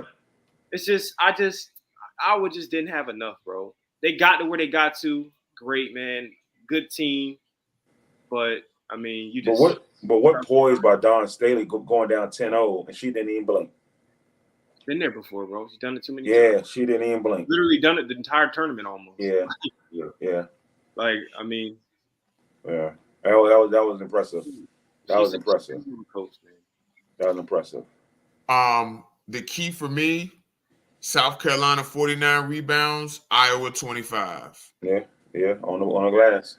And that's the game. We South Carolina had 17 offensive rebounds. They took 10 more shots. They did turn the ball over 3 more times. But again, people need to understand basketball is a math game, and you increase your chances of winning when you have more possessions and or limit the amount of possessions that the other team can have. Any other team stats you think, besides Iowa, if LSU was in there, think LSU would have gave them a run, or would have been? South Carolina beat LSU 3 times already this year. Yeah, They did. Yeah, I mean the games were close though. The last game they played was really close though. I think That was the best chance to beat them. I think that you need size to beat them. I think that you need size. Well, Angel and Cardoso canceled each other out that last game. No. Yeah, Cardoso's like 6'7", yo. Like that's just yeah. No, she's 6'7". Cardoso's Yeah. like 6'7". Like Yeah. Who, Cardoso? yeah. He's Yeah, tall. 6'7". How tall is Angel Reese? About what? 6'2", 6'3"? 6'3". Yeah, It's not even close, bro. Like Yeah. that's 4 inches. yeah. You need size. Oh, okay. So what is, I think Iowa's bigs aren't like they have another big that comes off the bench. She's just not good, man. Like, I mean, I just don't understand why you got a nice touch shot at the basket. You drive all the way into Cardoso. You know she blocking that shit, man. Like every time. No, I got a question for you though. Why don't you think in the 4 years that Caitlin Clark was at Iowa, and we already know she's a supreme talent, why weren't they able to recruit better teammates for her? Even with the transfer portal the way it is, why weren't they able to get more talent at Iowa? Well, I mean, honestly, bro, They don't want to go to Iowa. I only have one answer for that. Who wants to live in Who Iowa? wants to go to Iowa, bro? Who? I mean, but listen, who wants to go to Colorado? Who wants to live there? Colorado got momentum though. They got momentum. That's what I'm saying. Caitlin Clark is momentum. Stretch. If you had to choose, where would you want to live? Would you choose Iowa or Colorado? Colorado. I mean, Denver apparently is very nice. Weed is legal. It's But nice. they're not in Denver. They're in Boulder. They're in Boulder, Colorado. Boulder's They are in Boulder. They are in Boulder. 20-minute ride, bro. It's a 20 minutes. Yeah, Boulder's a nice city. And though. Iowa's not a traditional basketball power. And when it comes to women's, this is a flash in the pans type thing. Yo, And it's they're not. 10,000 people in the state of Iowa, bro. Like, what are we talking about? Right. They got one stoplight. And you asking me why can't they get recruits to go there? I mean, but sometimes that stuff don't matter though. Like we've seen schools, we've seen small schools, ride to prominence. You know what I'm saying? Like we've seen that based on just talent. Like Not get the right recruits though. huh? Not recruits on schools like that. Not like top end recruits. Like So here's my thing. Here's my thing. If I got Damo and Damo's the best player in the country, why am I not going out here to recruit people that will complement Damo? Because it's not about I guess recruiting anymore. I mean, again, it's about them NIL dollars now. Right. Well, Caitlin got State Farm. What we talking about here? Caitlin does, Caitlin not the got rest it. of the team. You don't see nobody Right, else. but that's what I'm saying. So here's what I'm saying. You can leverage that. Like Caitlin got State Farm. You come over here, guess what? When State Farm come to see Caitlin, they also gonna see you. And maybe they can give you some bread too. So that's a sales pitch. I get that. I get I can go to get NIL deals somewhere else, and I could be in a nicer place, and I can still get the NIL. Like I could go transfer to LSU. I'm gonna get NIL money because they also have somebody who is famous at that, Right. and they actually have 2 famous players now. That's why they were able to get Haley, but she has a great following. She's gone now. Yeah, she's leaving. She's leaving now, but I just man, it's hard to convince somebody to go play with Iowa, to go to Iowa. It's like asking why wouldn't people come play in Cleveland when why didn't Dwayne Wade and Chris Bosh go to Cleveland instead of them going to Miami? Because they don't want to go to Cleveland, bro. Like you can't. How many people do you want to go to Cleveland? You can't. It's not like now when everybody like, do you want to go to Miami or do you want to go to Alabama? People wanted to go to Alabama because Alabama had the rich tradition. Now Alabama's starting to lose its recruits now because of NIL. They're going to Texas A&M where that oil money's there, or USC or UCLA where that you got those marketing dollars. So it's different now. It's real different. It's real different. Yeah, different. But I felt like they could have did a better job of getting more talent in there. And it don't have to be, your top 50 players in the country, but you could have got some 4 stars in there. You could have got some 3 stars in there that have played better than this crap. But that's what they already have though. Those girls are those No. girls. No, them girls don't look like they belong on the same floor sometimes. Well, the conference does matter too, though. I mean, they don't, but a 3-star doesn't necessarily belong. A 3-star or 4-star is not going to necessarily live up. But this is what I'm saying, though. You get a good 3-star when she's a freshman. When Caitlin Clark was a sophomore, if you got her a good 3-star, by this point right now, she'd be better. Because when you recruit 3-stars, you're hoping for the development. So let me ask you this: if you think maybe the question should be, why haven't they developed their recruits better? You know what I'm saying? Maybe that should be the question. But I guess Iowa's never really been on a basketball map, though. Right? They got lucky with Caitlin Clark. They got lucky. Right. They got lucky. She just chose to stay home, yo. Yeah, they got lucky. She chose because she said that UConn, Gino didn't even come look at her. Well, he said that he had just committed to Paige early, and that you can't be mad. You can't be mad at that, though. Yeah, I agree. But they couldn't play together.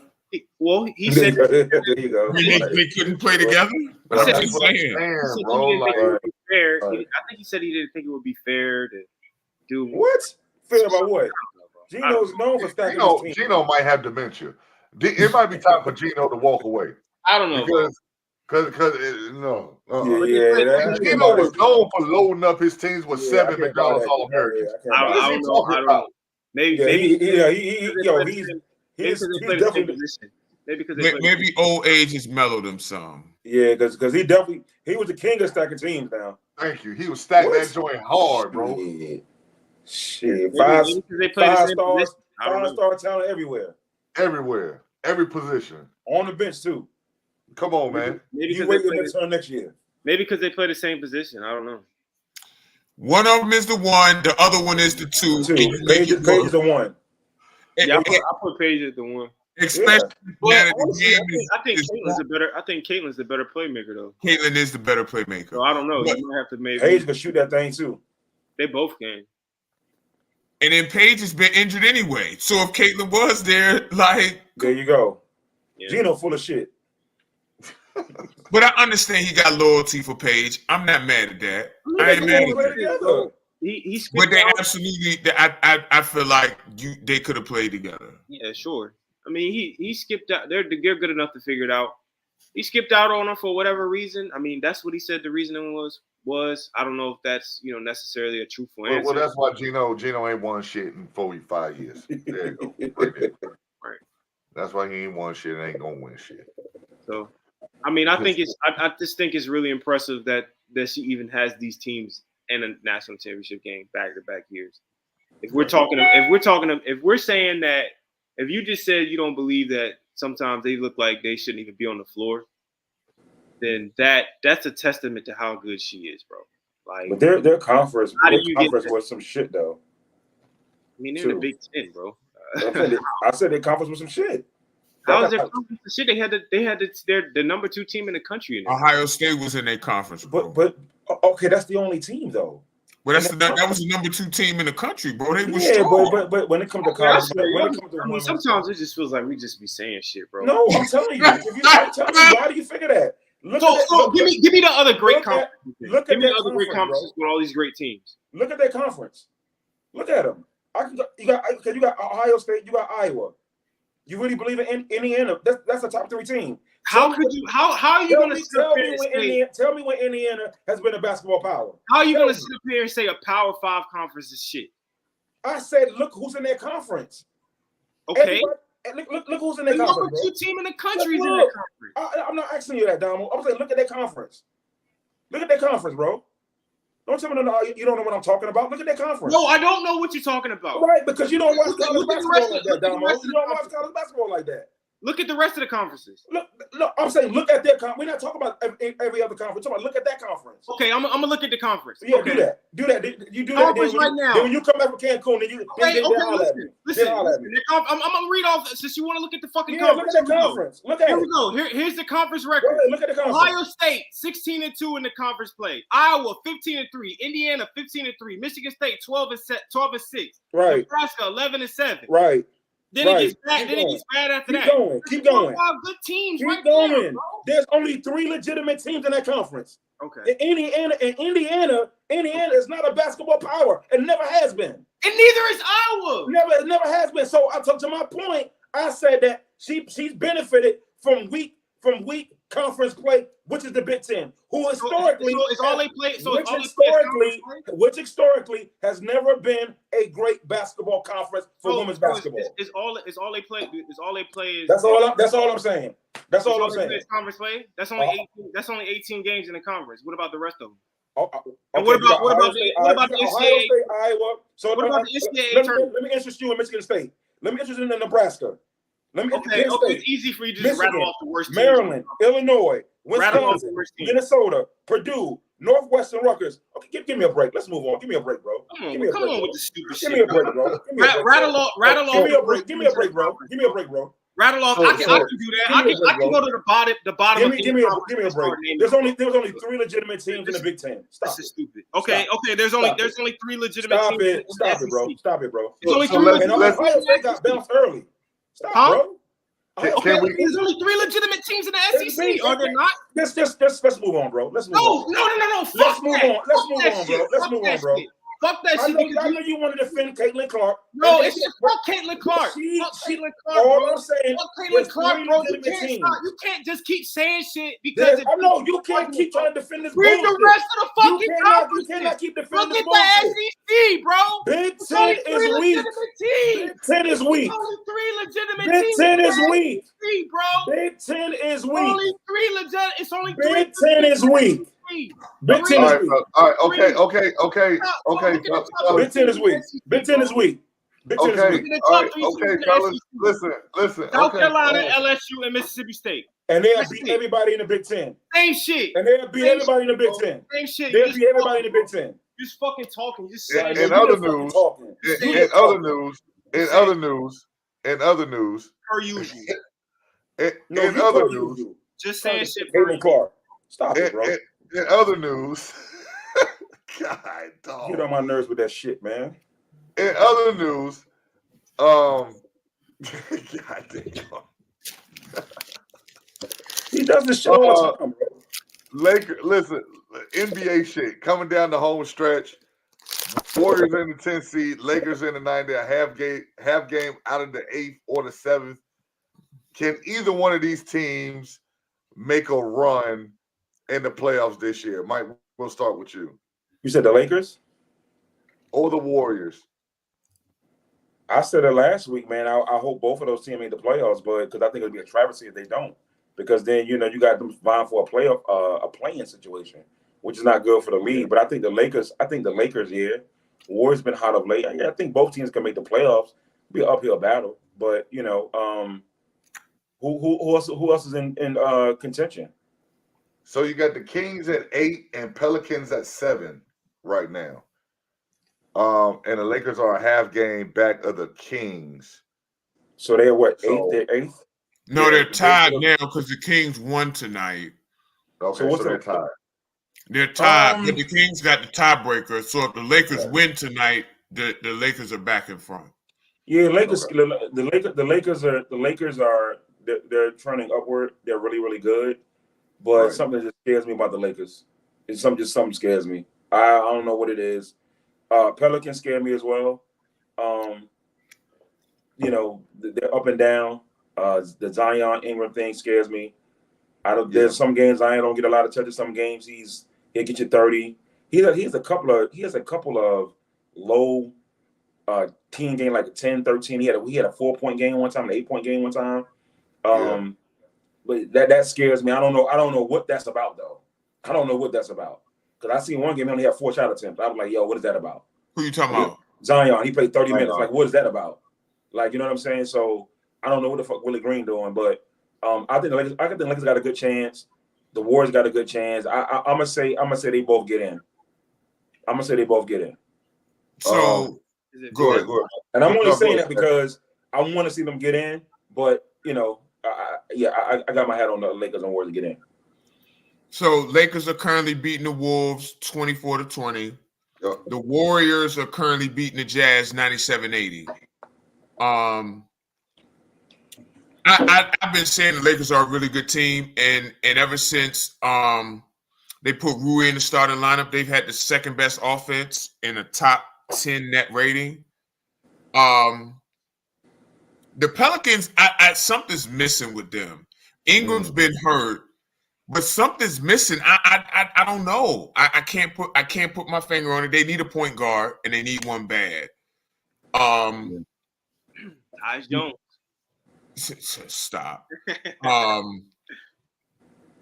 The Warriors are intriguing because they've been a lot better since Draymond came back, and that's off the back of their defense. They've had one of the best defenses.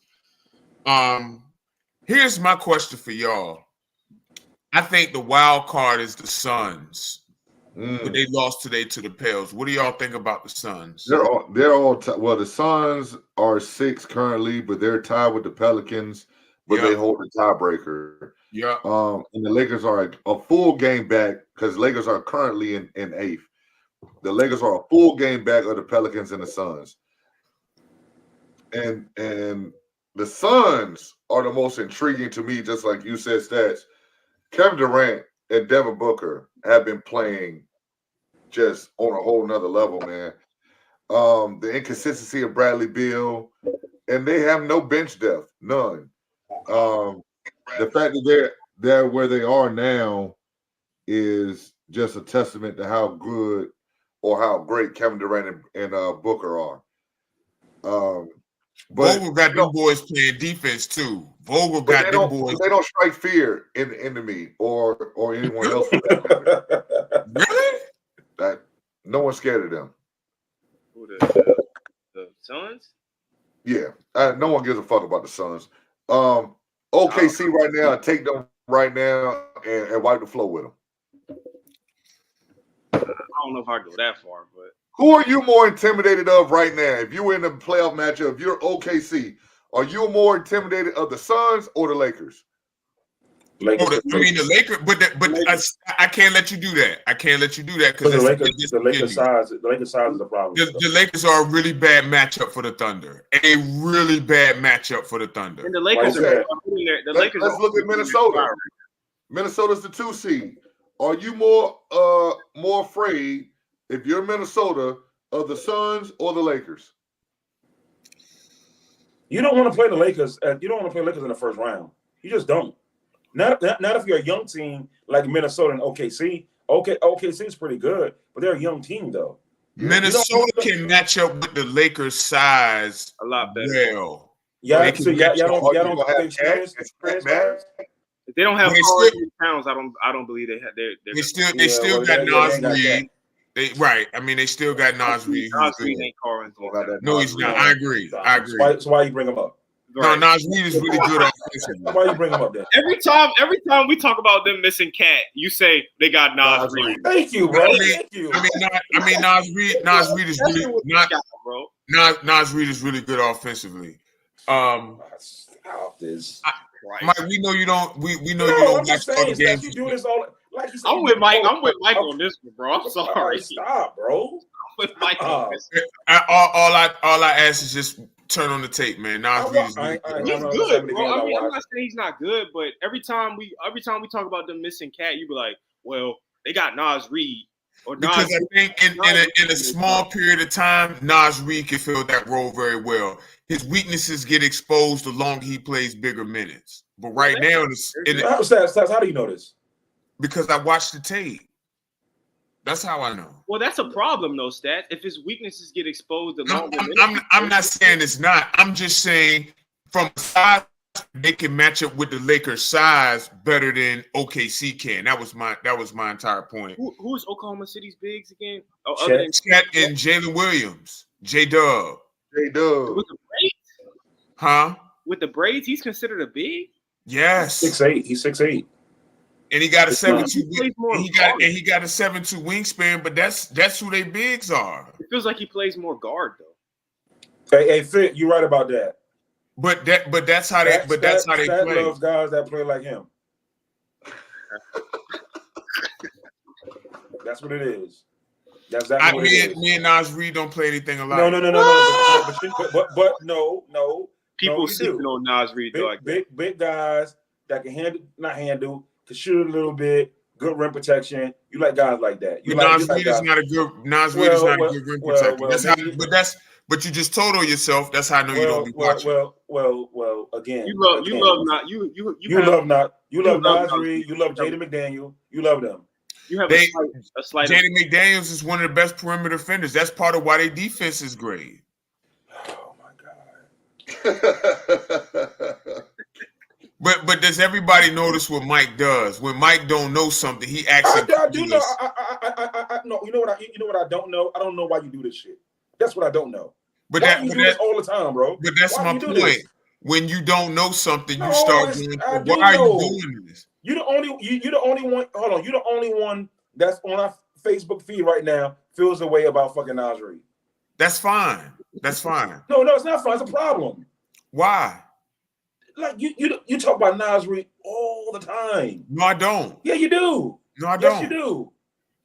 You inject a Nas Reed mention any chance you get, bro. Like, I really don't. He's okay. He's just okay. He's a jag, bro. Like, he's not a jag. He's not. What was the question, Mr. Stretch? I'm sorry. What was the question?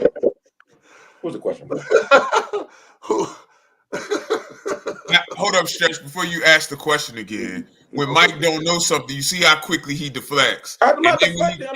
then we get off the topic, and then now you want to know the question. I don't care to know what you know, because what you know doesn't. It's not relevant though. It's not. Do the question, Stretch, please. He's getting me all off track. Do the question, bro. Well, the first question was, who do you think can make a deep playoff run? Lakers or the Warriors? That was the initial question. Lakers. The second question that I asked was, who do you fear more, the Lakers or the Suns? Lakers got because they did it because the evidence shows the Lakers had a subpar regular season and turned it on. Nobody wanted to play them. Nobody wanted to play them. Even Memphis, they beat Memphis, ran through Memphis real bad. Don't nobody want to play the Lakers. And if you're a young team, you don't want to play. You don't want to play LA, and that's OKC included. You don't want to play them. You don't. Yeah. You don't. And if God forbid, if Cat up from Minnesota and they play the Lakers, they got Nas Reed. Watch out. Let's scout for him. It's not going to be good. Watch out. But Stats, why do you say the Suns? I assume you're saying the Suns. I mean, I just think that Minnesota matches up with the Lakers' size better. That's what I think. And I think as Minnesota has good perimeter defenders, they do. But who on Minnesota? I guess you put McDaniels on KD. You probably put Nickeil Alexander-Walker on Book. And then you put who? Conley on Bill. You put Conley on Bill. Barbecue chicken. Yeah, that's barbecue chicken. I don't like that. I don't like that matchup. What other alternatives? What other alternatives do you have? If that's the case, if probably Edwards, you probably put Anthony. You probably, I don't know. If Conley's guarding Bill, 60. Yeah, that's 60. That's stovetop. Yeah, that's bad, bro. All four stovetop burners are on. Whatever you want to cook, whatever's on the menu, is getting cooked. That's bad. I mean, listen, I understand the optimism behind the Lakers. They're really good. Am I allowed to say that, Mike? That they're really good? I want you to talk about your Kings. I'm not. We've discussed that already. But they've been sliding. Malik Monk has been out. So is that your team? As I've said before, I'm a fan of basketball first and foremost. I don't emotionally root for a team. But when I met you, you were a Kings fan, like the Beam, right? Yes. Why you don't like them no more? Bro, people grow and change, bro. I don't emotionally. I see that's the difference between you and I, Mike. you kind of lead with emotions. I lead with logic, and as a grown How does man, that logic? You fucking jump ship on your team. So you I'm so not you're I'm so not you're- emotionally invested in a professional sports team So how- other than the Virginia watch this. Neptune. So let me ask you a question. So how long were you a Kings fan before you met me? Since Chris Webber. Chris Webber. Oh, is it because it's Anthony Davis fandom that you have for Anthony Davis? No. You and Stretch you reunite. Stretch love the Lakers because you were talking about Lakers more than you were talking about the Kings. I mean, as a podcast, we talk about the Lakers more than the Kings. Okay. He got to answer for everything. Go ahead, sir. Proceed. Go ahead, sir. Go ahead, sir. Anyway, the King said, like, see, Prince just did what you just did. Because see, Prince don't watch the basketball and he don't know Malik Monk is a big part of what we're doing. So again, is Malik hurt? Isn't he hurt? That's my point. Malik Monk has been hurt, and I honestly think teams have caught up to how the Kings play. They caught up to the pace and stuff. They caught up. They know the dribble handoff stuff better. They're not shooting as well as they were because teams know that now. Teams know that. Like, we still got good players. They kind of try to adopt the Warriors. Yeah. They try to kind of do that. I think it's always a bad recipe though when you try to copy another team like blueprint. Yeah. But that's what Mike Brown. But that's where he was last, and that's what he knows. So, and Kevin Huerter's hurt too. He's out for the season. Yeah. So you gotta have the players though. If you're gonna copy a scheme, you gotta have the players. Though.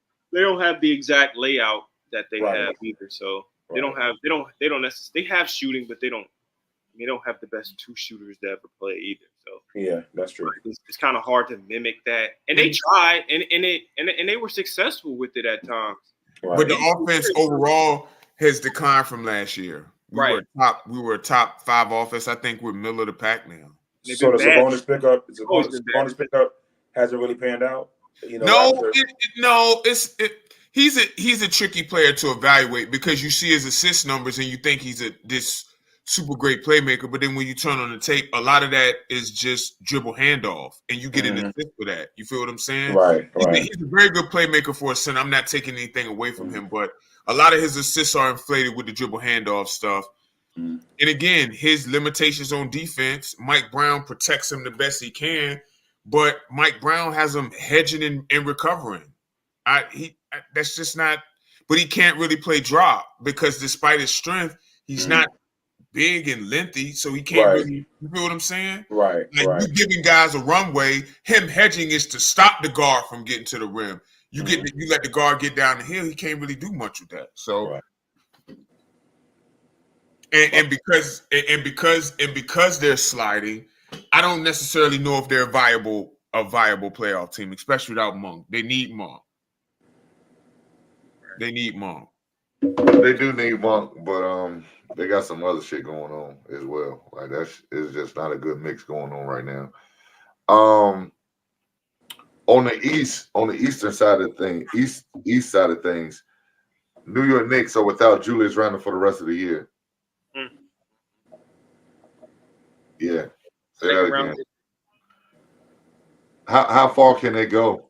Or can they go, like what can they do? They're currently in the 5th spot, a game and a half above the Pacers, tied with Orlando. Who would they have to play first? So 5th and 6th would be whoever the 4th seed is right now. 4-5 means they would play Orlando.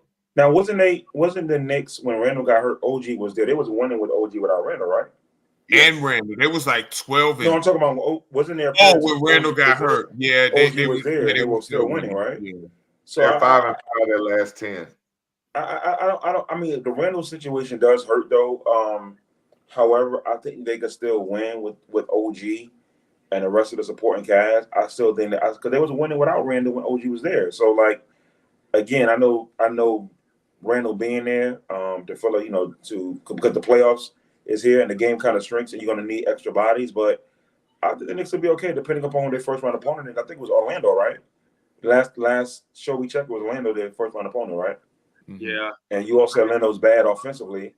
They are. Jesus. Yeah. And I think they got enough offensive punch to to at least get by Orlando that first round.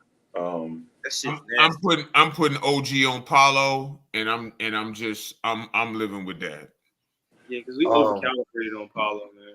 You know I love Paulo. You know how I feel about Paulo. Little Damo, bias. you got to come to the front of the congregation real quick. The Milwaukee Bucks, sir, have lost 4 in a row. Jesus Christ. Wizards, hold up. Wizards, Grizzlies, and who's the other guy? I'm getting off the show right now. If we talk, because I already know where this is going. What the hell? What's going on, man? You got Doc coming at the presser saying y'all lack professionalism on the road. Like, what is going on, man? To his credit, he did just take the blame for the loser streak. He did take credit for that. What did he say? What did he actually say? He said, "This is on me." He said, "We gotta do better, and it starts with me." That's what he said. So they lost at the Wizards, at home to the Grizzlies, at home to the Raptors, and at home to the Knicks today. Oh, they lost today too? Yes. Yeah. I did not know. Jesus Christ! All right. And they were up by I believe, in the game too, but like double digits. They were up double digits and lost. Go ahead, Mike. Listen, bro. You know I love you. I told you. You know. Listen. I don't know what their record is with Doc. And I get what you guys were saying about AG. He was there 30-13. That's what's 30-13. That stands out to me. And I get it. The offense or the defense the defense wasn't where you all wanted to be, but it was scoring at a high clip. Now Doc comes in. Y'all said give it 10 games. Gave it 10 games, and y'all went on this little run. I think y'all won 6 straight or whatever the case is. Now it's just like I just always thought they didn't have the pieces, or the pieces have gotten older. And then you bring in Dame, who was older. You should have kept Drew, because that's how you won your first chip with the defensive identity.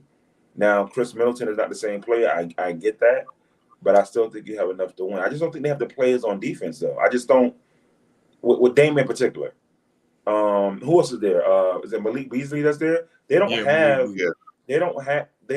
Dame's great offensively. There's no doubt about that. I just don't think the defensive identity is not there. And I think now it's about scoring the ball. I mean, again, is all that on Doc? No, but it's just like, let me ask you this, Damo.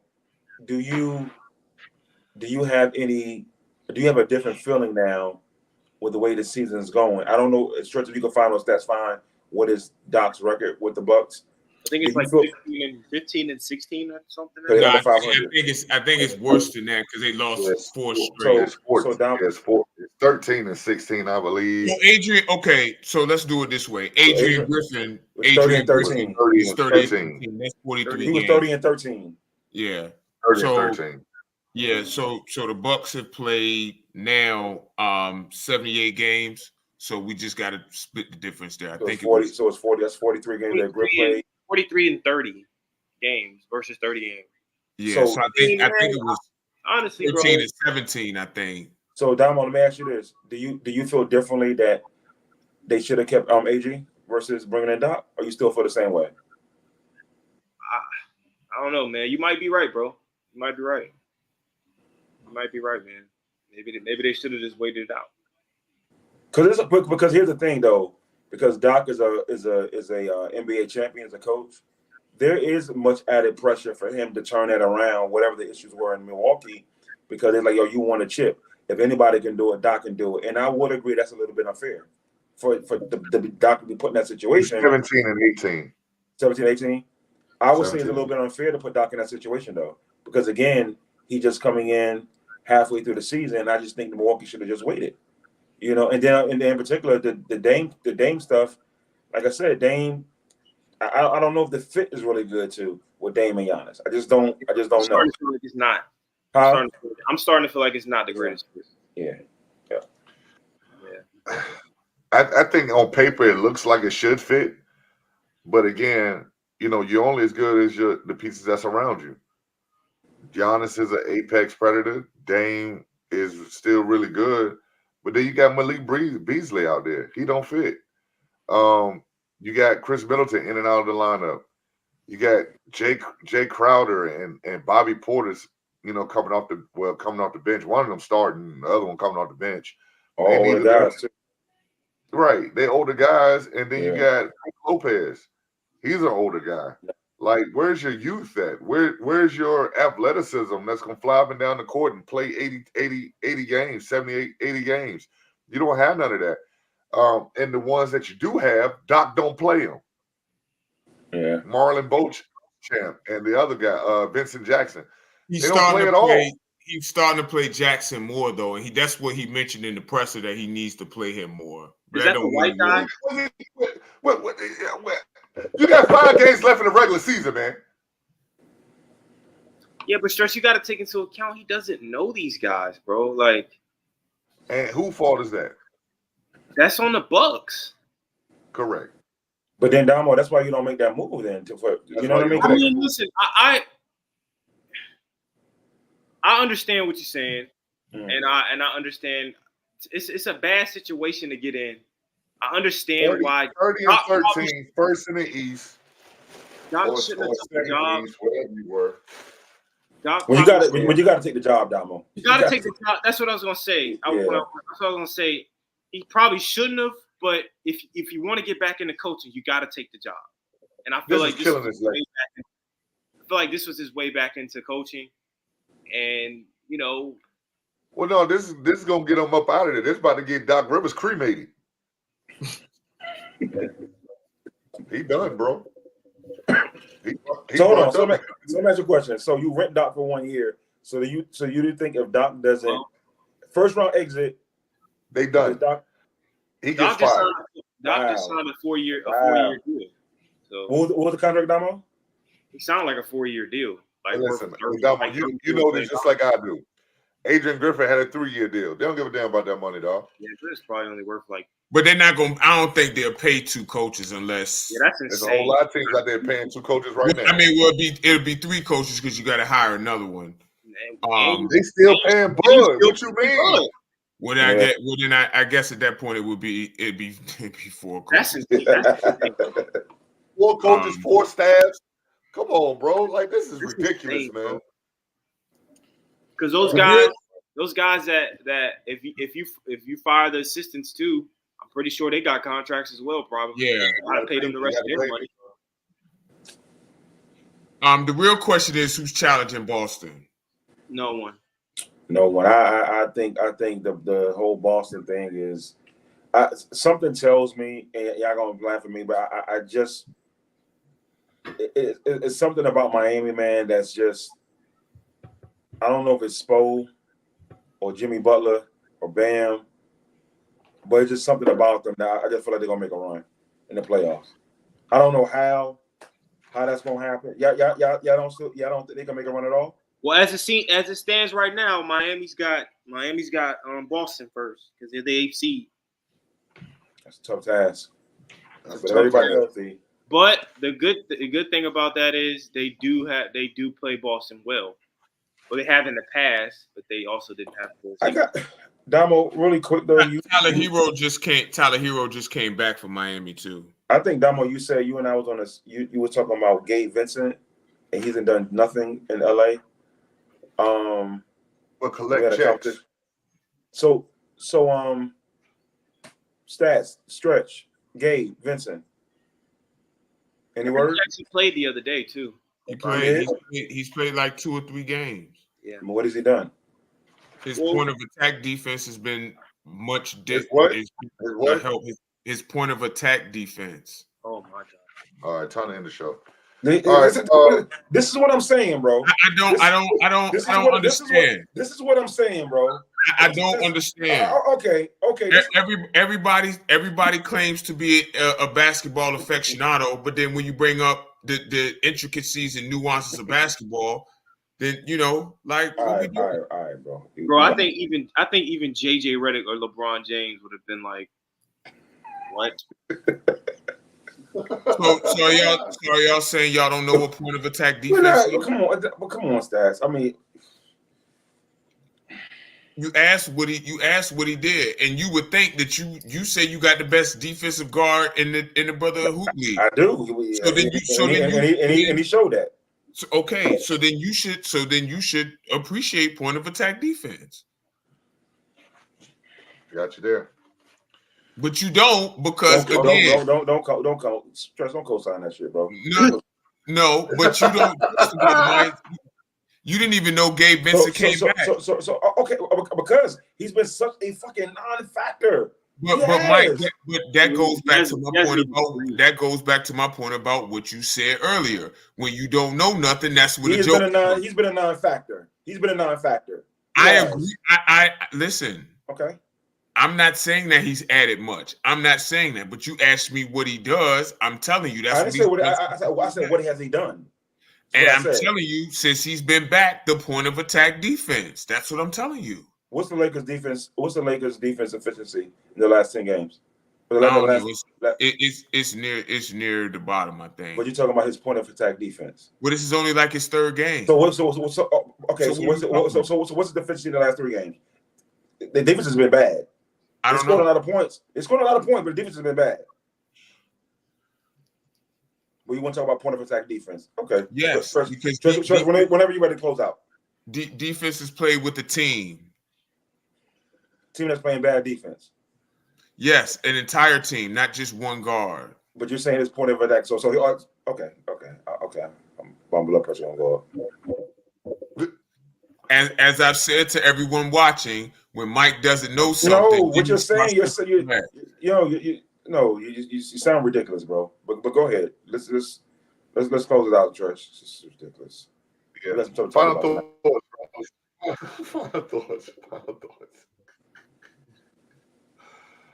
Great show, final thoughts, bro. Great show, man. Great show. Yeah, great show. Mike, I love you. You know I love you, Damo. You know how we do, bro. You already know that, bro. You don't know me much as stats do. That's not this means that I've been doing this for years, bro. Like I love stats, but stats point of attack defense, their team defense is trash. But he's the one that stands out. Stop this shit. Jesus Christ. I just don't get that, bro. Hey man, hey, good show. Great day for Number Streets. People that have been rocking with us, all the participants in the Brotherhood Hoop League. Game 1, for the season. Schedule's gonna come out, man. Stretch gonna talk about that in his closing remarks, man. But hey, man, beautiful day, man. Great day. Absolutely. The stats. Great show, great day overall, man. Turn on some Nas Reed tape and watch some good point of attack defenders. That's it. Go ahead, Stretch. That's insane. That's hey insane. Man, I don't have much, man. Just big shout out and thank you to everybody that participated in the Brotherhood Hoop League today. Big shout out to you 4 gentlemen as well. Big shout out to Coach Don Staley and the South Carolina women's basketball team for their win today. And look, tomorrow today, make sure y'all don't spend no time looking into the sky too much tomorrow during the eclipse. Your ass will go blind. What time is that supposed to be? I don't know. I'm be inside. Right. Yeah. I ain't messing around. Yeah, man. And that's it, man. So we'll check you all on Wednesday. We'll have the schedule ready for release on Wednesday for week 1 of the Brotherhood Hoop League regular season. And look, it's on from here. So for myself, Damo the Disciple, Statman AJT, and Hollywood Mike, thank you again to our sponsors, Virginia Villains, Finesse Dress, Elite Solutions LLC. Shout out to everybody that joined us on Facebook, Instagram, YouTube, Twitch, and all over the dark web, except for porn sites. We thank you.